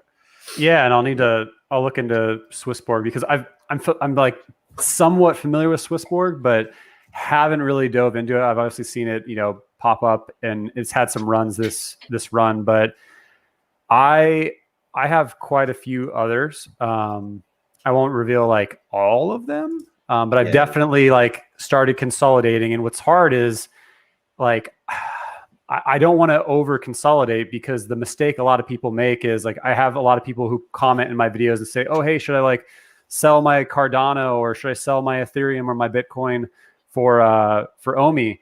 And I'm a big fan of diversification and hedging, even just crypto in general versus stocks and 401k and everything else. But the thing though is like I want to keep that investor mentality, which is I want more OMI, but why would I sell my Cardano and my Bitcoin and my Ethereum for it right now when 100%. The entire market is down, right? Like that's just a miss. So I'd rather put actual fiat more into OMI, but I have consolidated some of the ones where I'm like, do I have as much conviction in these ones that I thought were going to be, kind of more swing plays? No, because the market's down. So I've exited some of those and put all that into OMI and then keep adding actual fiat. So the other, I guess. Sorry, just to bounce ideas and bounce heads is basically, I would say you want to look at ultimately 3 things when you look at your portfolio. And again, not financial advice because we're on social media, but I'm just sharing it as what I look at. Ultimately, you want to consider number 1, the opportunity cost. Number 2, how much you've split your portfolio as a percentage, right? Because if you say you've got like 500k and 400k is in OMI, then you're not very diversified. But if you believe that OMI is, and also the third thing is to rank your your investments, right? This is just what I do. So if you rank your investments, that you therefore know and have a plan of knowing which ones you want to invest in, and a breakdown on the return of investments based on those ranking 1, 2, 3, 4, 5, 6, 7, 8, 9, 10, whatever it may be. So you have one for crypto, you have one for equities, you have one for Forex, 401k, whatever it may be. And then you diversify how much you're going to sit there in terms of percentage, because the last thing you want to do, which Kay has experienced many times, is you sell one position for another, and then that position, because in crypto, just because Bitcoin's going up, not every market goes up as well. You sell one position, put it into OMI sits there and does nothing for about 5 weeks, whilst the other coin has done like a 5 or 10x, right? So you would massively wouldn't want to kind of give away your opportunity cost. So I think, if you rank it, opportunity costs, and then think about how much OMI it is you want to collate as an overall, would really help you kind of decide. Because ADA is a good investment. It is a good long-term hold. I mean, a lot of people would say otherwise, right? Because it hasn't had smart contracts, but that's literally coming the end of the month unless there is a setback. Because guess what happens in the crypto world? Yeah, most projects have setbacks and don't have things come according to plan. But my big ones that I'm bullish on are Cardano and Ethereum, and a couple of smaller alts like VE Chain and Zilliqa and Hedera Hashgraph. But there's a couple other ones. And then NFT wise, I have quite a few other NFTs, but mostly VeVe for sure. Just to go back on Swissborg as well, just to kind of, I feel like I'm like selling, but it sells itself because of the product. But it has the biggest thing is the smart yield. You have BNB, which gives you 7% per annum. USDC was at 20% per annum. So my friend who had 500k in there was paying them 500 a day. Don't have any job that pays you 500 a day. You know what I mean? So it like doing nothing, absolutely nothing, and that was 20% USDC. That's the dollar-backed coin. So that's a lot of money to be making per day doing nothing. $500 a day. You don't make $500 a day on OnlyFans? How did you know? but still, OnlyFans, I still got to take my shirt off. Whereas Swissborg, you do nothing. Do you know what I mean? Maybe you could just show your feet. That's Kay. I'll leave that for Kay. Kay's the feet. I'm the body. Feetborg. Hey, what do you guys think of? Like you mentioned something. Someone said something about like a savings account, but stable coins actually have a pretty high interest rate. And like I'm not necessarily talking Tether. I'm talking more like USDC. Do you guys think that's a wise strategy to put some of your money into a stable coin, get like 6 to 8% on your money? Why not? It's a safe. Ultimately, nothing's risk free, right? Your money in the bank is not even safe. But why would you not? Like ultimately, diversification is key in my opinion. Because crypto market goes to shit, you still got yield. If yield goes to shit, you still got crypto. You've got your equities, you've got Forex, you've got business, whatever it is you're into.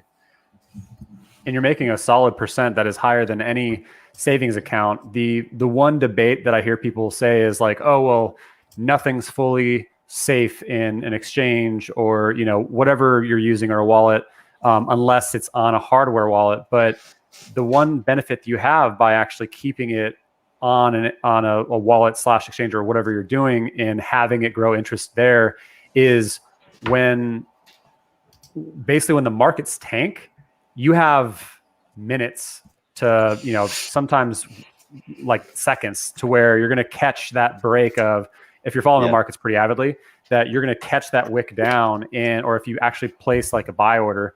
But if you have it active and have USDT or USDC, whatever your flavor is, then you have the ability to actually catch those lower buying positions as well and act quicker, because to get that money in and off everything, it just takes more time, right? So I do have some USDC. I go back and forth whether the world's going to end with USDT. I always have trouble saying that, but a lot of weird things are happening with China right now. So I would definitely prefer USDC given the current climate, even though I think most platforms, like you can get like a little bit more, like maybe 1% or 0.5% with USDT. The average returns are the same as an index fund. So it makes me wonder, why would you put money in an index fund when you can just, and get passive income from a stable coin? And the thing is, on Swissborg is it's paid daily compounded. And if anyone knows me, like, you know, personally, I'm a massive fan of compounding. Small compounded is always bigger than one big lump. So you know, by the way, Taps, make sure you use my link so we both get $100 safe. I'm looking at Swissborg right now, man. You're selling me. But you got to use my link, bro. $100 each, safe. I'll look at.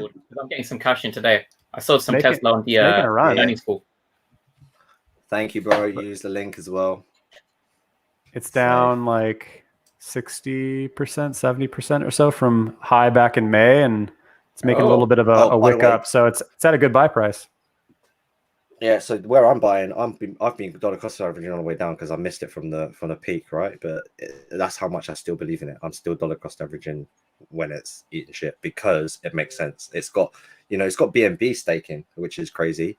And it's also going. It has XRP, which has been It's been relisted on Swissborg, and XRP has been on staking as well. But I feel like we are so disappearing off of this. Well, I guess it's fine because a lot of people are probably here for this as well. But yeah, Someone Does it stake Doge though? oh, Someone asked Thanks, Champ Shibu. or Pimple, is that why no cam? Well, you I'll can't put see my it camera because of on the 2 seconds. pixels. Yeah, Yeah, it's I really was gonna say pixelated he right sold now. his T-shirt to buy more Dogecoin, but he also had to sell his webcam as well, so he could buy even more By Dogecoin. Obi. He's all in. By Obi. It's still pixelated, right? No, it's a lot better now. Yeah, it looks better. It was bugging me, man. So that's why I turned it off. Yeah, no, it looks a lot better now than it did before. Maybe your connection All right, I'll improved. leave it on. Are you 100% OMI, Dan? No, I Yeah. have. Oh, which one? Oh, sorry, go on. You're Dan. I'm Champ. Oh, yeah. Okay. Sorry, Daniel Lee. Yeah. I have 5 other or 4 or 5 total cryptocurrencies: just Bitcoin, Ethereum, Cardano, OMI. I think I always forget the other one. It's XLM, Stellaris. Lumens. Yeah. Oh, yeah. Stellar. Lumens. Yeah.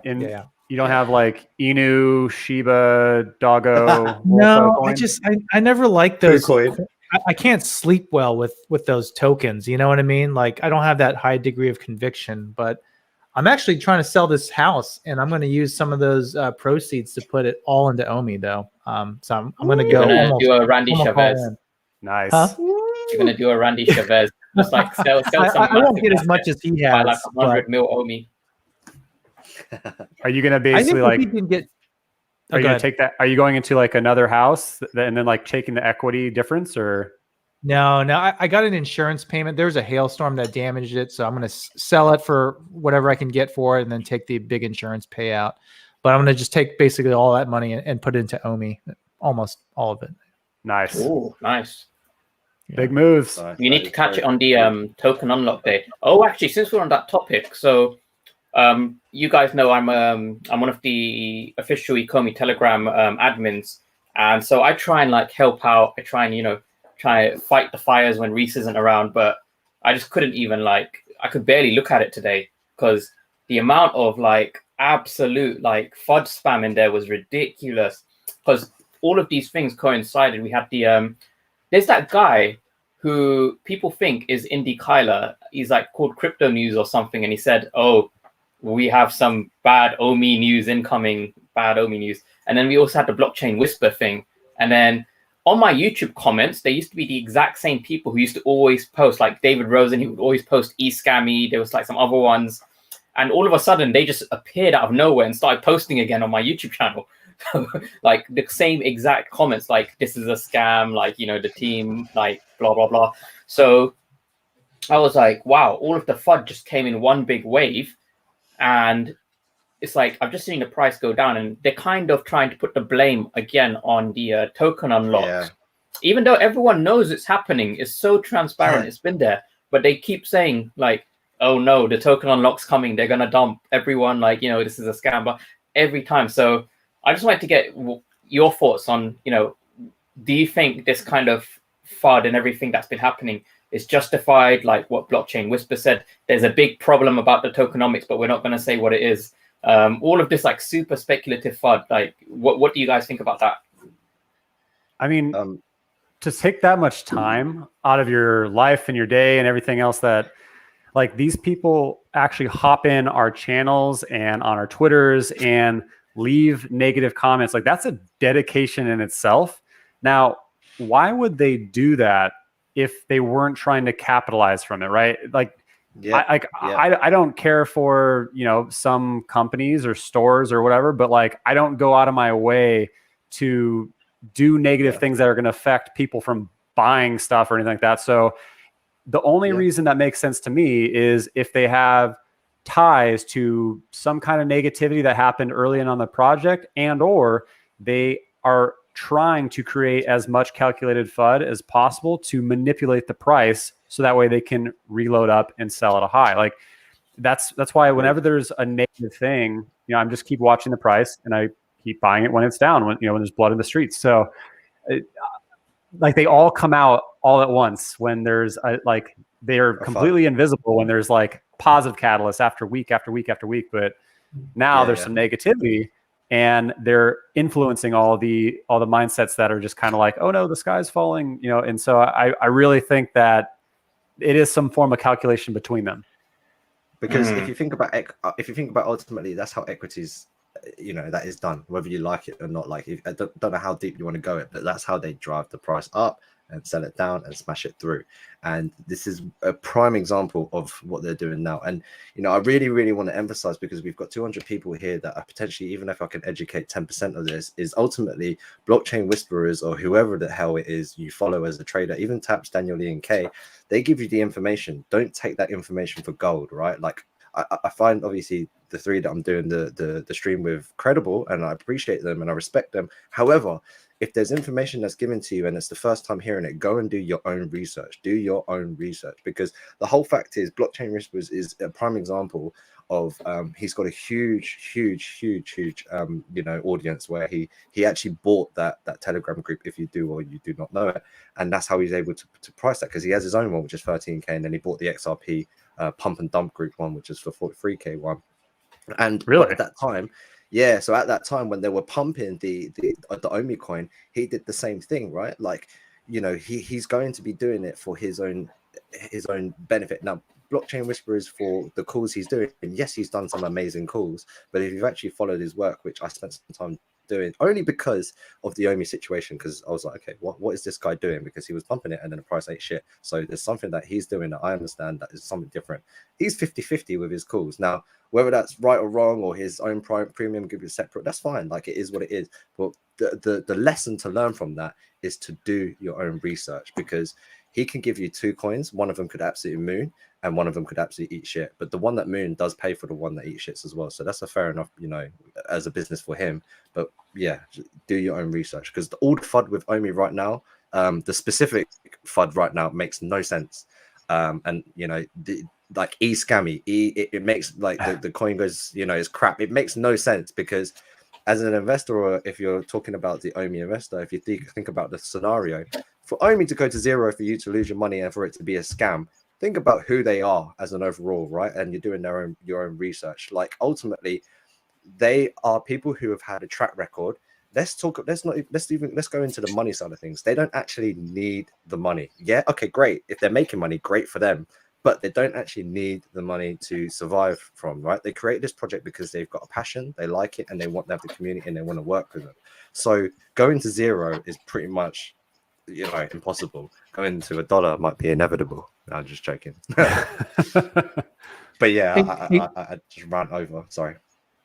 Hey, Kay, I was just going to ask you a question. You mentioned kind of trading. Are you going to trade some of your OMI? Because, you know, OMI token is, we've seen it for the past couple of months. It is pretty tradable, right? We know that there's a lot of good news, and we know that it FUDs down pretty hard. Do you see this as an opportunity to just add a lot more OMI to your stack? Yeah, so basically, and I'm going to answer that question alongside Brock's question. So sure. Brock, Adam Awesomeface, he has said, if you had 1 billion OMI, what would you do? So what I would do is, personally, I do see an opportunity to trade there, but my kind of plan right now is I'm not too interested in trading OMI. There are certain periods where I suspect it might be a good opportunity to kind of try and, buy at a high, sell at a low, such as when there's a huge exchange coming up. Because there's an entire research article where it showed, exactly how much a coin usually corrects after being listed on different exchanges. And most exchanges, it actually does make a slight loss the day after it's been listed. There's always a build up to that right before it lists. Binance is one of those ones where it actually retains a lot of the valuation that it's had building up. I think there were a few exchanges where once it's been announced it's being listed on that exchange, it actually loses value. So I was like, okay, there are some way you can actually lose value. But just on Brock's question, if I had 1 billion OMI, I would actually sell a small amount to, kind of use to just support my lifestyle. And then I would decide if it's enough to kind of quit my job and start doing like open source projects, because there are a lot of really fun open source projects that I want to do. I like working within software development. I like coding and building things. But when you work for a company, especially one that's, got their own kind of agenda and whatnot, you don't really get much of an opportunity to maybe do what you want all of the time. If you want to build something cool, a lot of the time you might actually just be stuck there implementing small little features like for months on end before an opportunity arises to build something cool. And then you might not even get to, build something the way that you want to build it. So yeah, I would like to do more open source projects and not have to worry about sustaining myself financially. I don't know what you guys do. Yeah. Go on. You guys are welcome to answer that question before I do. So the question was if we had 1 billion OMI? Yeah. I mean, so like if basically had enough money to go into OMI right now and buy 1 billion OMI, basically what I would do is I'd have an entry price around here, right? Which is a great entry price. And then what I would do is before I would, at some point I would take a profit, but I would set those profit taking points. But I believe a lot of people are making the right move to keep stacking up, because whatever happens with the VeVeverse and however layout it is on how we're going to be able to grab land or whatever, and eventually buy even more NFTs. I see that as a benefit. So the more OMI you have, the more you're able to leverage what's coming within the VeVe app in the future. So hard to say what I would do with 1 billion of it, because I don't even know how much would you need to have 1 billion OMI right now? What is that like? Probably 200 grand. Quite a lot. There's like a donation war going on in the comments tabs. Adam and Ryan, they're just donating $20, $20. And also, Kay, your answer was supposed to be the same TP levels as Champ. Oh yeah, that as well. Yeah, wherever wannabe Champ's taking profit, I'm just copying because he's basically my financial advisor. I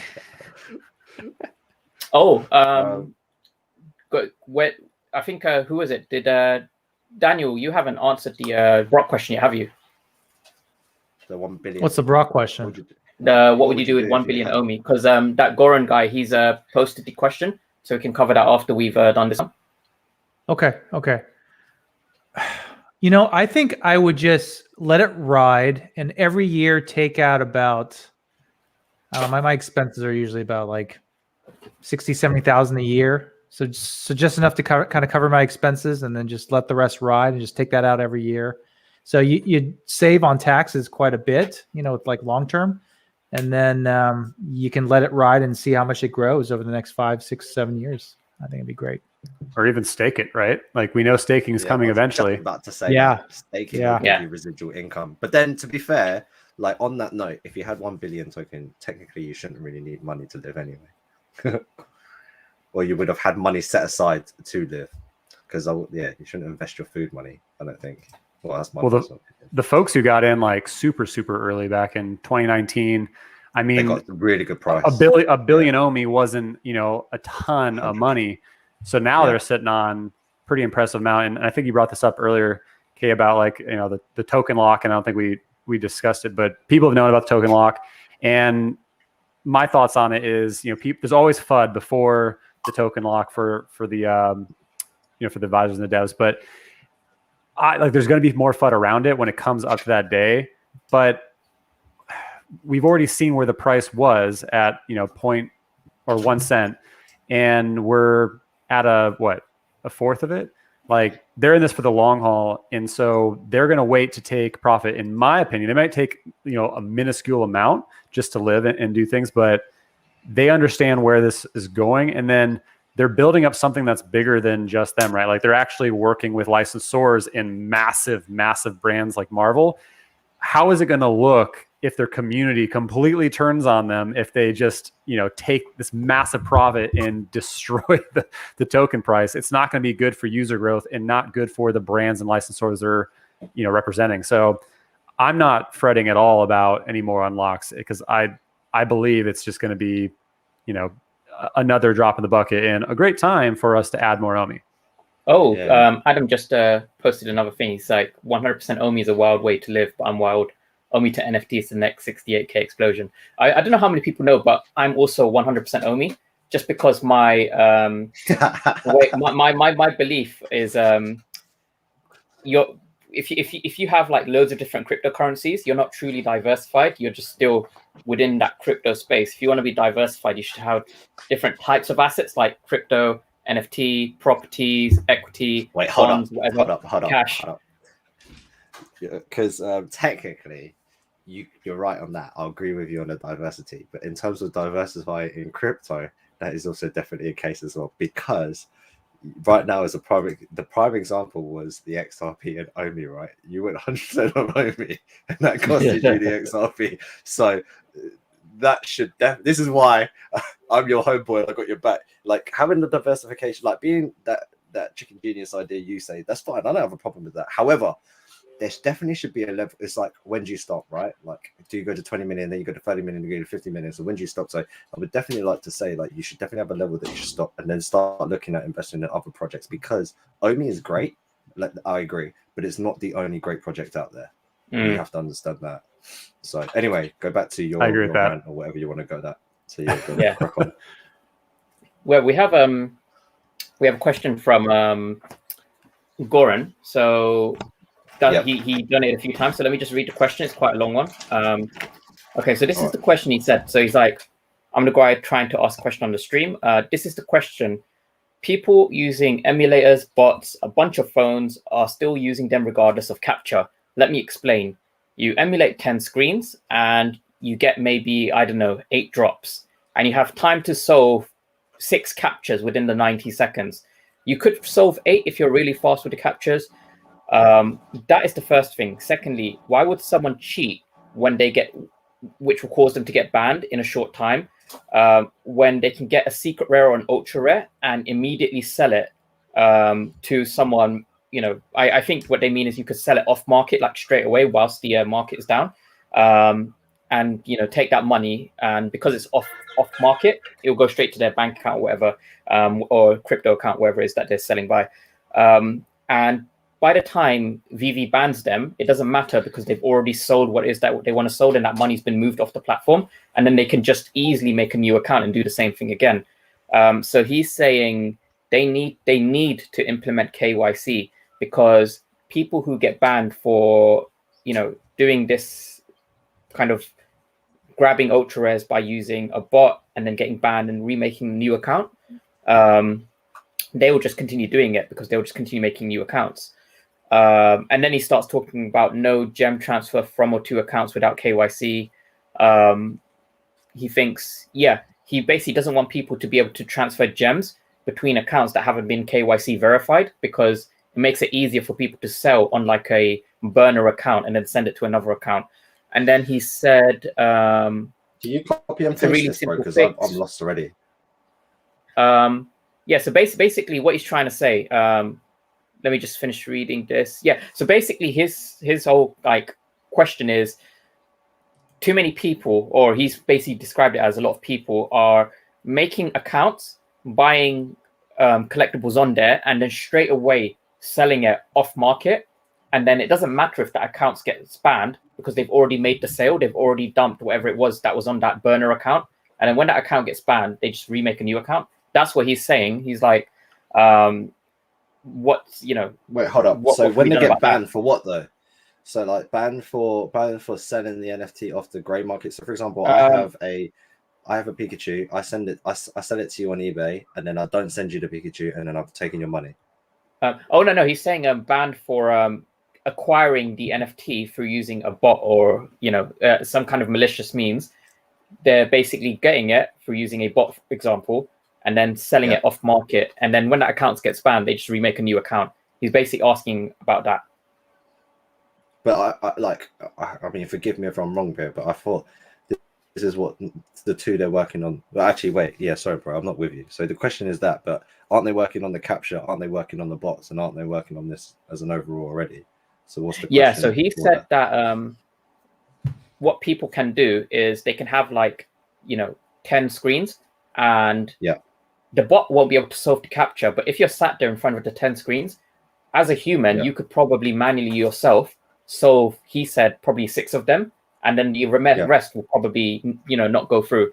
That's what he's saying. So he's like, you can have the bot to click for you, and then you as a human could solve it yourself, and then you could take those collectibles and resell them.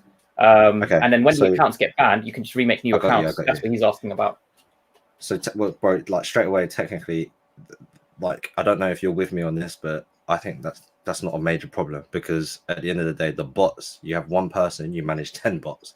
If you've got 6 captures, you need 6 people. So if you're using 6 people, then they purchase it fairly.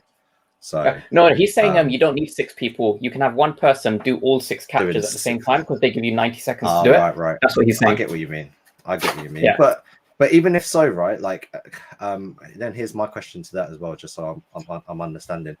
When you have 90 seconds to do those captures, still to do all those captures in time, everyone else has the same amount of time, right? Because the biggest problem with the bot is their finger speed, or what the app speed, or whatever the speed is beyond that. But still, the human reaction time of the capture is still fairly fair. Am I right in saying that? Just to make sure I understand.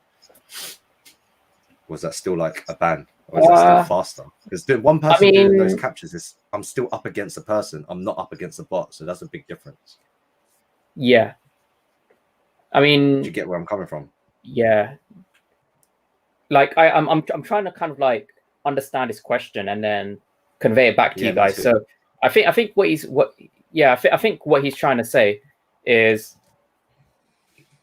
one person has the ability to maybe get 8 different orders, like 8 different captures, and they can solve most of them, but not all of them, just because of how much time they give you.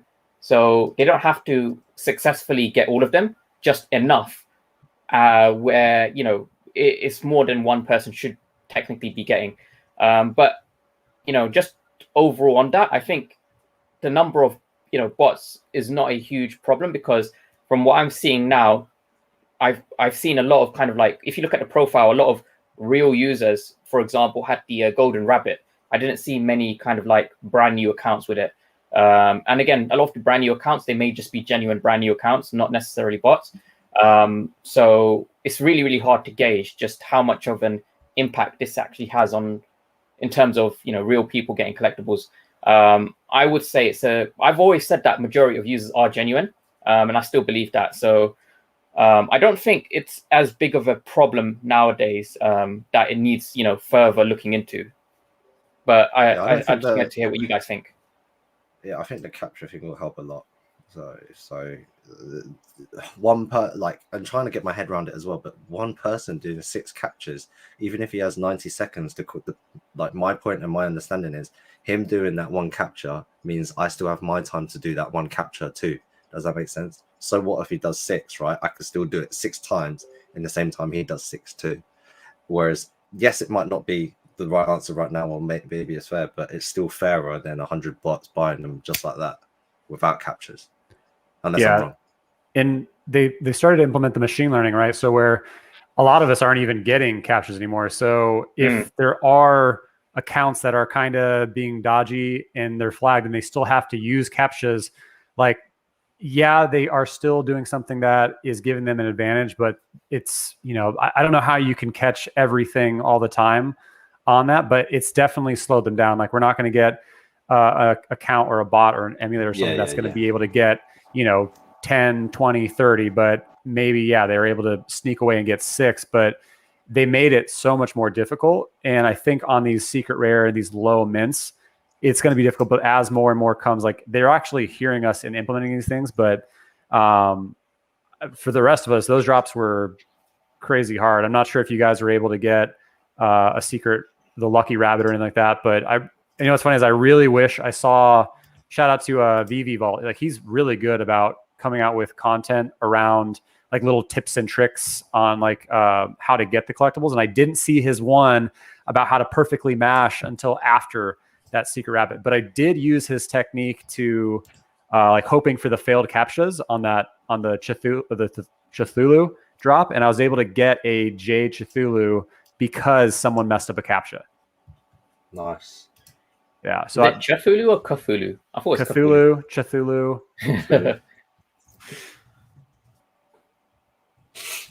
But yeah, that's fair enough. I hope that answers the question.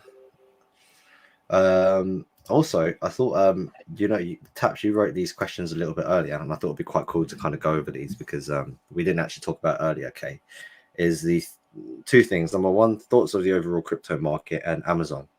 So this is what you wrote, Taps. To start off, Amazon isn't real from what I remembered. Did you see that as well? Like they're not actually looking into accepting crypto payment at the moment. That was just news that was sent out, but they sent another article straight after saying that they're not. It was only because they were accepting a blockchain developer job that it speculated saying that they were looking at developing Bitcoin a crypto payment method or a blockchain method for Amazon. And then they came out and spoke and said they're not accepting it. Unless I'm wrong. Well, I mean, one of my friends, he's a dev at Amazon, and he has told me that there is something related to crypto, but I don't know if what he said is the exact same thing to do with this news about them accepting Bitcoin. I think it just might be coincidence that new Bitcoin news came out at the same time when he told me, they are looking at like crypto related stuff. So it might have just been coincidence that the two things kind of matched up. But either way, I think crypto payments are going to start getting widely accepted because you can technically buy stuff on Amazon with crypto, but it's like a longer winded way. You need the actual that crypto debit card. Like there's a crypto.com one. On Amazon and then go through like all of the hoops for that. You can actually buy stuff on Amazon using crypto right now, but through a third party. But whether you can do it via Amazon directly, using your own kind of like crypto wallets, then I think eventually we will get a point where you can do that, because I think Tesla is kind of like the first one to take the step into that realm, the first kind of like large, well-known company to do that. And others, I think, are probably going to follow, just because if there are people willing to purchase their products and it makes sense for them financially to do it, then they will find a way to do it. Because if there are a lot of people with, billions and billions in crypto, and they're like, hey, I want to spend this billions and billions of dollars worth of crypto on your products, but I want to be able to do it using the crypto, then they will find a way to integrate it, because at the end of the day, it's going to help their business. Yeah, so I found it. It is that's the reason for the pullback. It's because Amazon said they aren't. It doesn't mean they're not in the future, but it's not right now. But yeah, I just about that. Is there anything in specific in terms of the crypto market you wanted to ask about, Taps?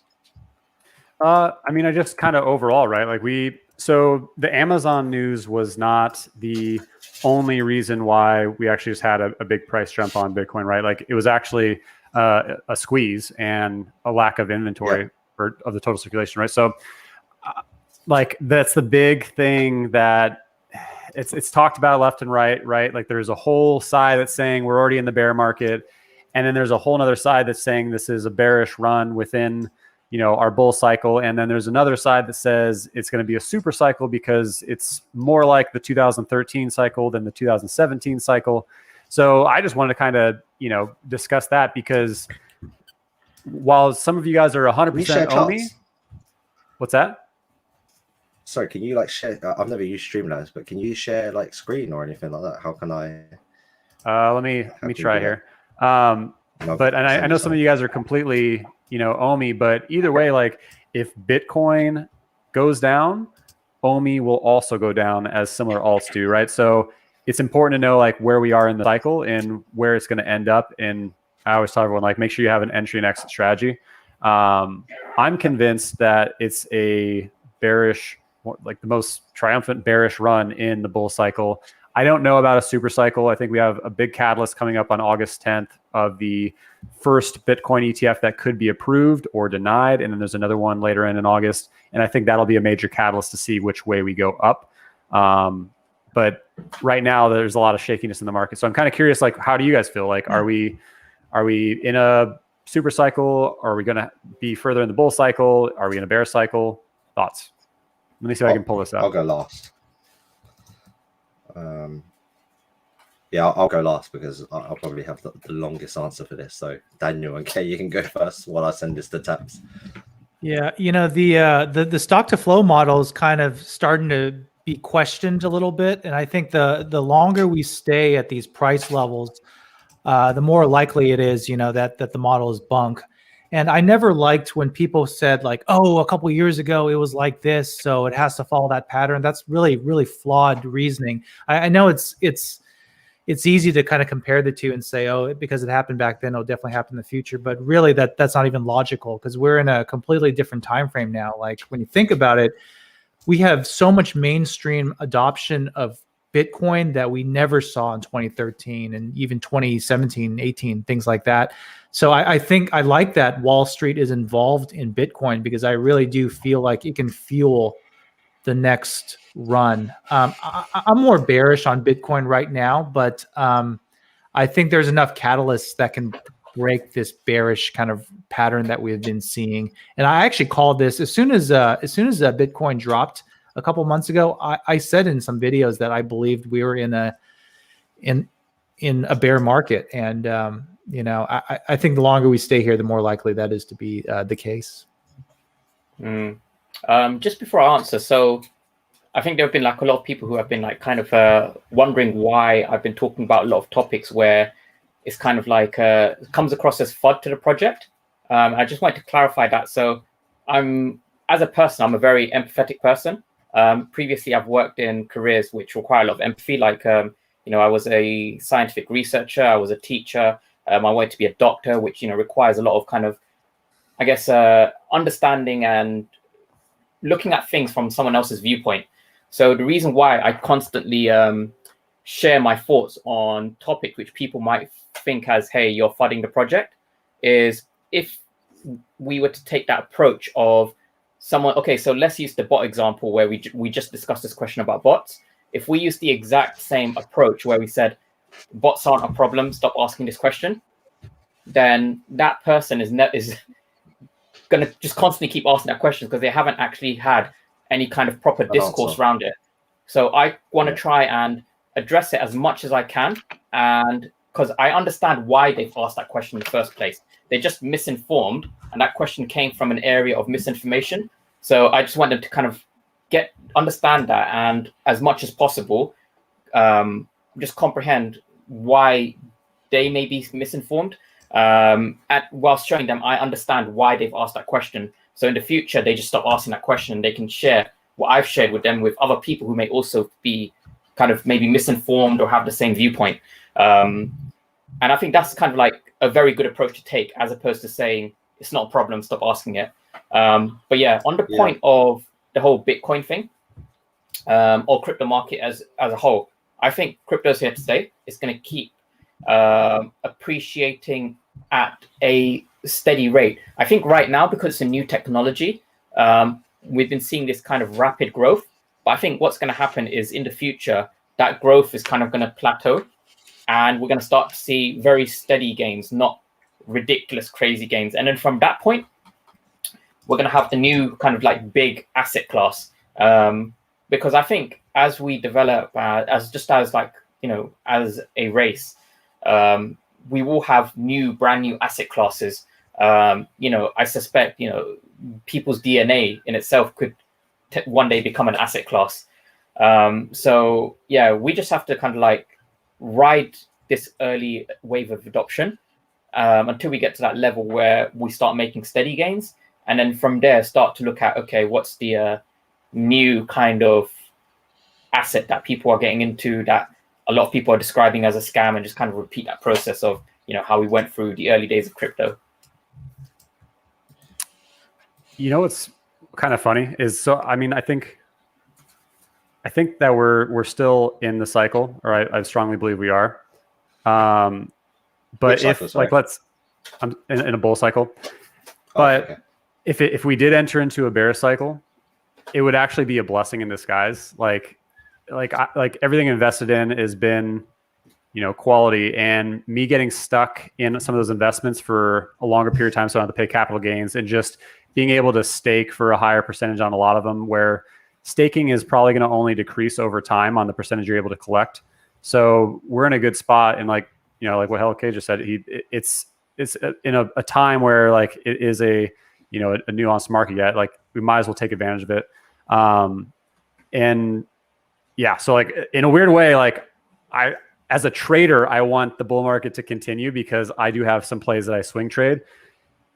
But as a long-term investor, I have to be patient and actually like kind of want the bear market to just happen, and then I can buy everything at a discount and keep adding over time and not have to pay as much capital gains. And that's why you also like to I guess put on like the teaching hat, you know, okay. Never ever trade with money that you don't have the ability to lose, right? Like, because you never know what can happen. And the people who leverage trade are machines and really, really risky. Like I've never leverage trade anything, but you know, I grew up my entire life not really having anything, like pretty poor.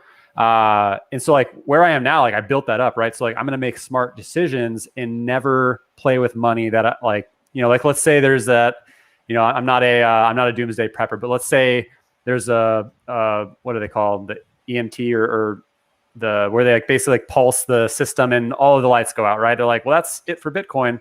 Not going to happen, guys. Not saying that's going to happen, but if that happened, like I don't lose all my money, right? So I'm always careful. That's why I hedged today, is just because it took time to build up to this. And if you're playing with money that you don't have and doing leverage trading, you're not only all in, but you're going to be in a big hole if you make the wrong investment. So be very, very careful with what money you put into crypto or stocks or whatever you're investing in.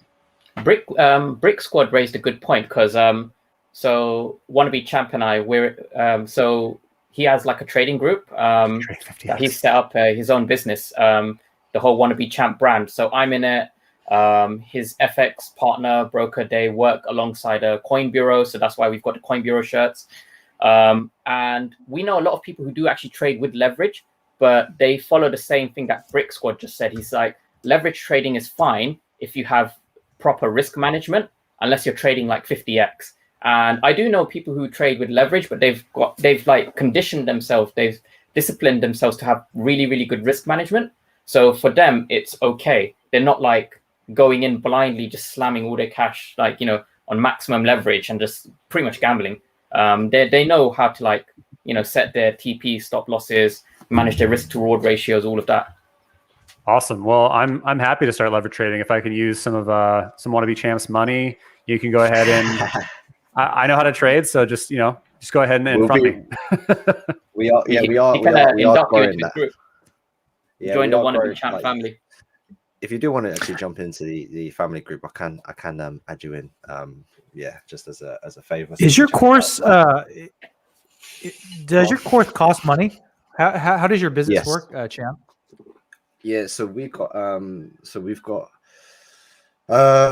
ultimately, as an experience, I was actually teaching for free for a long time. But the real truth is, if you teach anyone for free, no one really gets reach results. I was a personal trainer, it was the same thing. Like, getting in shape is the easiest thing ever. You just have to eat right and train hard. It's the most simplest formula. But why is everyone out of shape? Because there's no commitment, there's no accountability. Trading's the same thing. If you look at my YouTube, entertainment sells over education.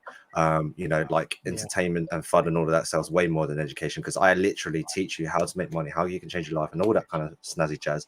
And probably only 1% would actually do that. And that's why 1% of the world are successful, because they're only the 1% willing to do the discipline and consistent stuff. So right now we have free stuff. We also have paid stuff. and we have a team. We've just secured an office, which Kay came over today and happily gave me a late birthday gift. So thank you very much, bro. And yeah, we'll be growing a proprietary trading firm is potentially the way to go. We've also got successful traders all around the world now, which we've developed, and we started only in August or September. So if you think about it from a 8-month period, we've done pretty well. So yeah, man, and once you get, like, this is just my personal opinion coming from no money, once you get to a stage where you're comfortable in life with money, where you can do what you want, when you want, and how you want, there's a lot more meaning to life. You want to do things that enjoy you, to help people, to give back to life, to society, and have good relationships and strong, meaningful relationships. And for me, I'm a very driven person, is to become basically the best version of me.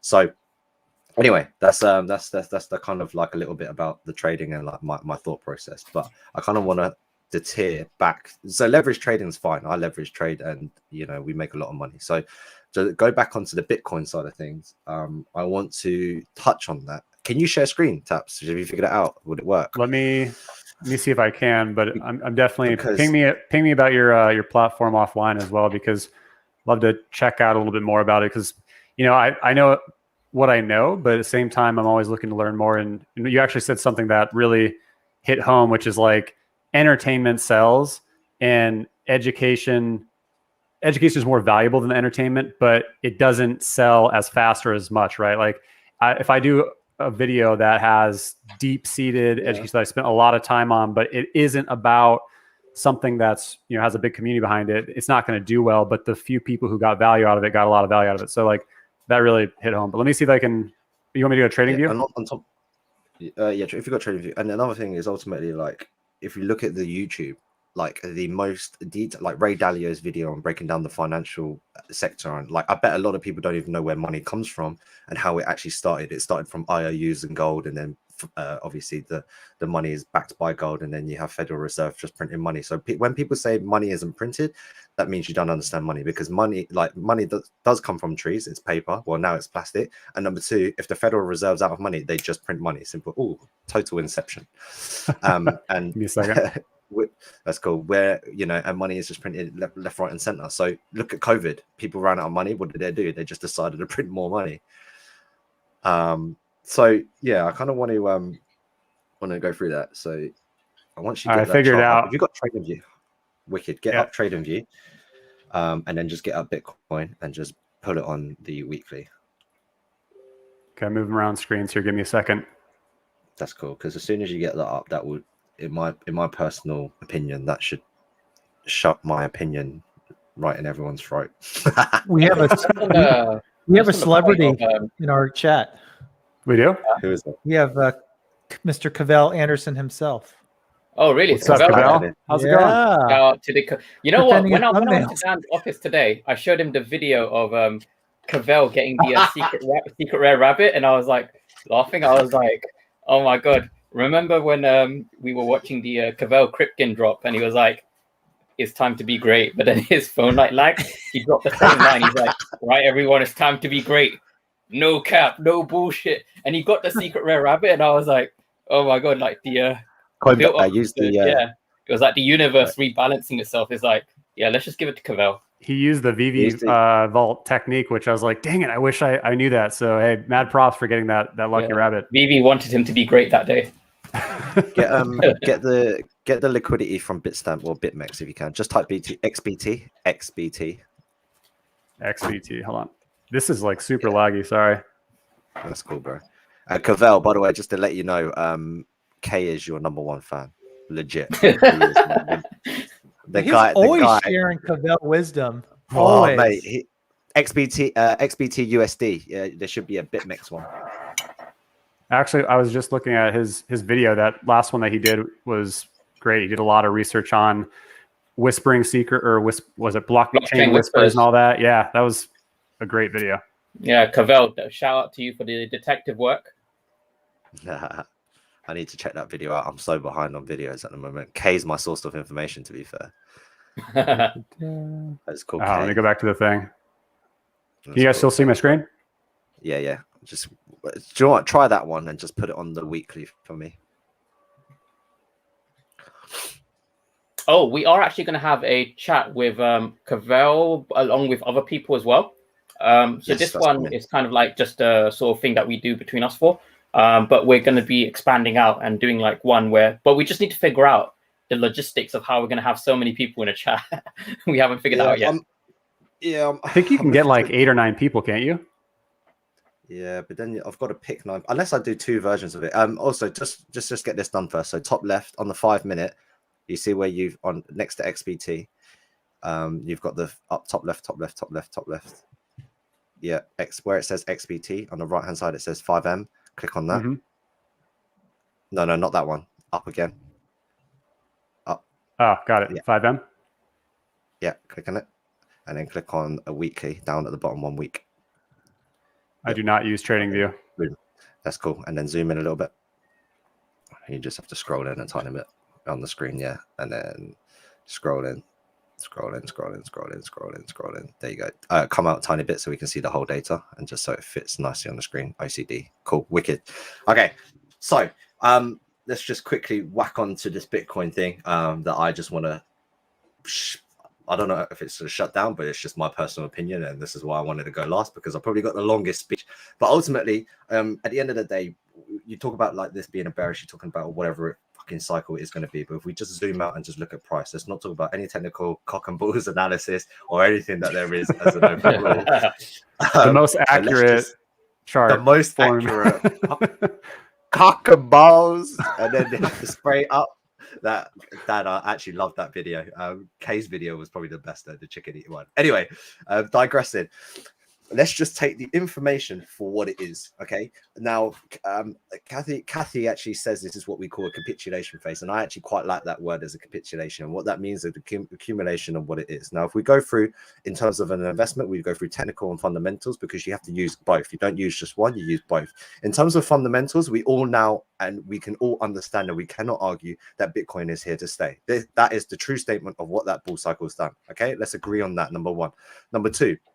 The use case may not be great, but who gives a shit? At the end of the day, Bitcoin is now a brand of cryptocurrency, because as soon as anyone talks about crypto, goes, oh, have you heard Bitcoin? Have you heard of Bitcoin? Have you Bitcoin this, Bitcoin that?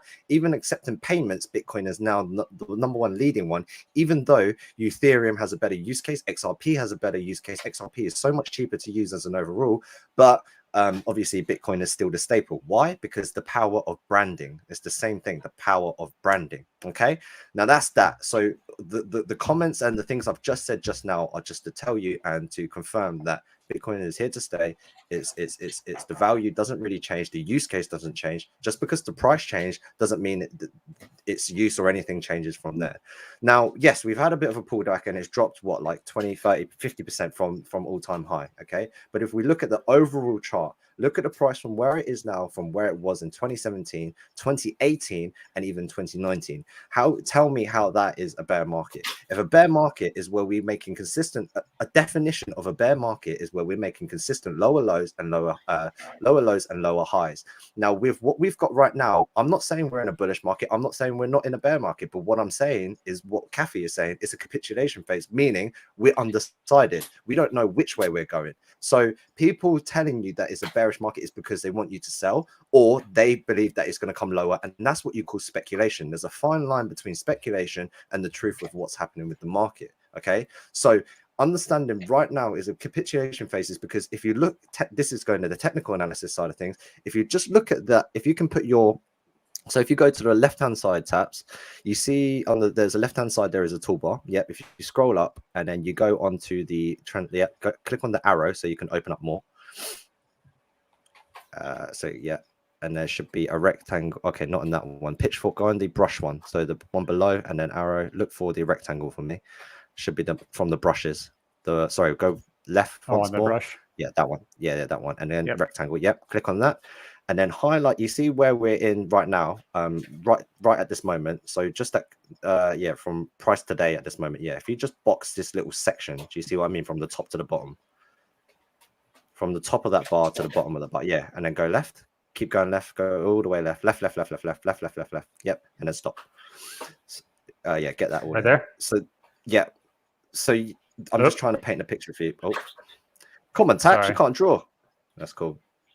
There you go. So ultimately, ultimately, looking at that, you can just tell that that is not a bearish market or a bullish market. But if we look at this as an overall and on a higher time frame and a weekly time frame, we're waiting to see what is going to happen next. If this breaks up onto the upside, fine, we potentially have a continuation, but we don't. That continuation is not confirmed until we break 60K, right? So we have to take the information as it comes. I can hear your chicks going nuts, Kay. I know, they're flying around. It's because they believe in Bitcoin as well. Bitcoin to the moon. And then Quail coin coming. Yeah, but then if we break that, you see that zone below where we've got 5 wicks to the bottom. If we break that zone, then yes, then we can potentially have a bear market. But right now, it's a consolidation period. It's sitting sideways. Bear or bull is not confirmed.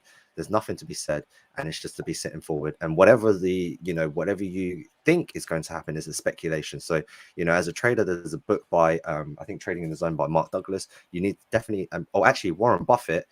His mentor, Benjamin Graham, the Intelligent Investor, if any of you have read that book, talks about the main difference between, gambling, speculation trading, all of that kind of stuff. So that is like my answer, and I hope that it's educated some people. But again, entertainment probably sells better than entertainment.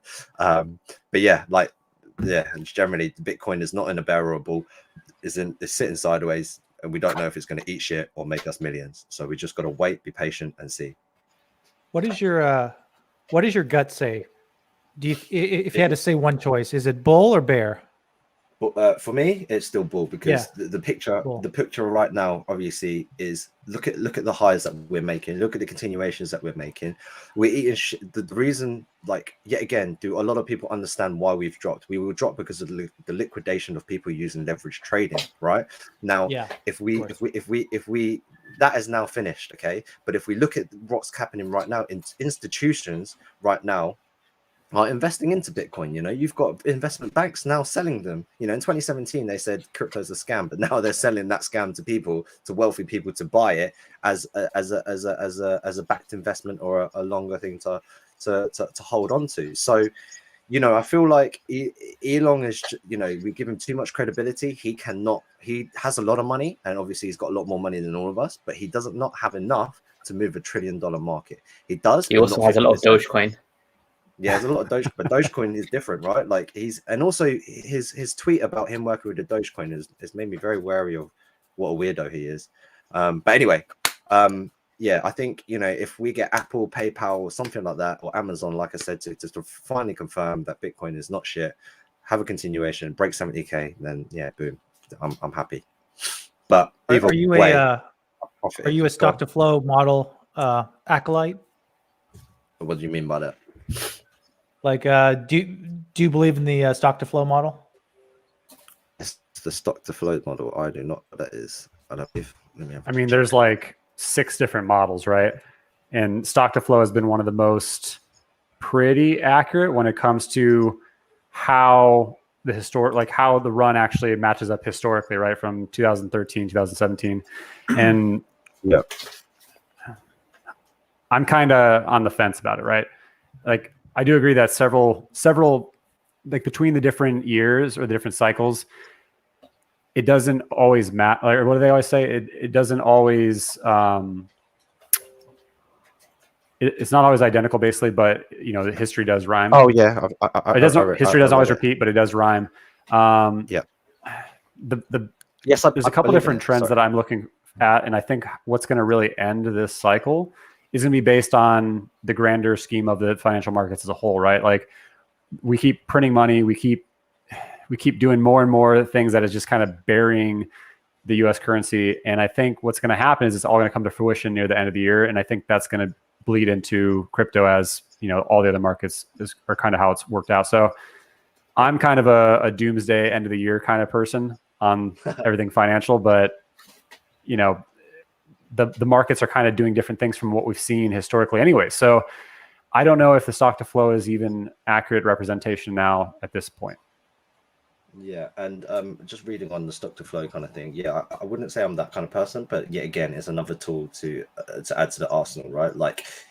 History will repeat itself and cycles come. Look at the world runs on a business cycle. We run on recession, we run on inflation. That's just how we work as humans. That's the basic fundamentals of finance. Yet again, in terms of microeconomics with how the finance situation works. So housing market, the bubbles, we've had crashes like non-stop, and it will always happen in the future. And that's just how we work. You know, humans, we run on those emotions with greed, fear, and emotions, and all of those. But yeah, right. We have to wrap up soon because I've got loads of work to do. Yeah, tonight. I think we've been on for 2 hours. So awesome, awesome stream. Any final thoughts before we go? I just want to thank everyone. When's the next stream? Oh yeah, when's the next stream?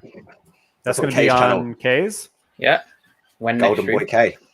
What are we going to be doing on my stream? Probably. We've got. Go on. Sorry. Yeah, maybe it's time to unveil Yu-Gi-Oh! Like Tap said. We'll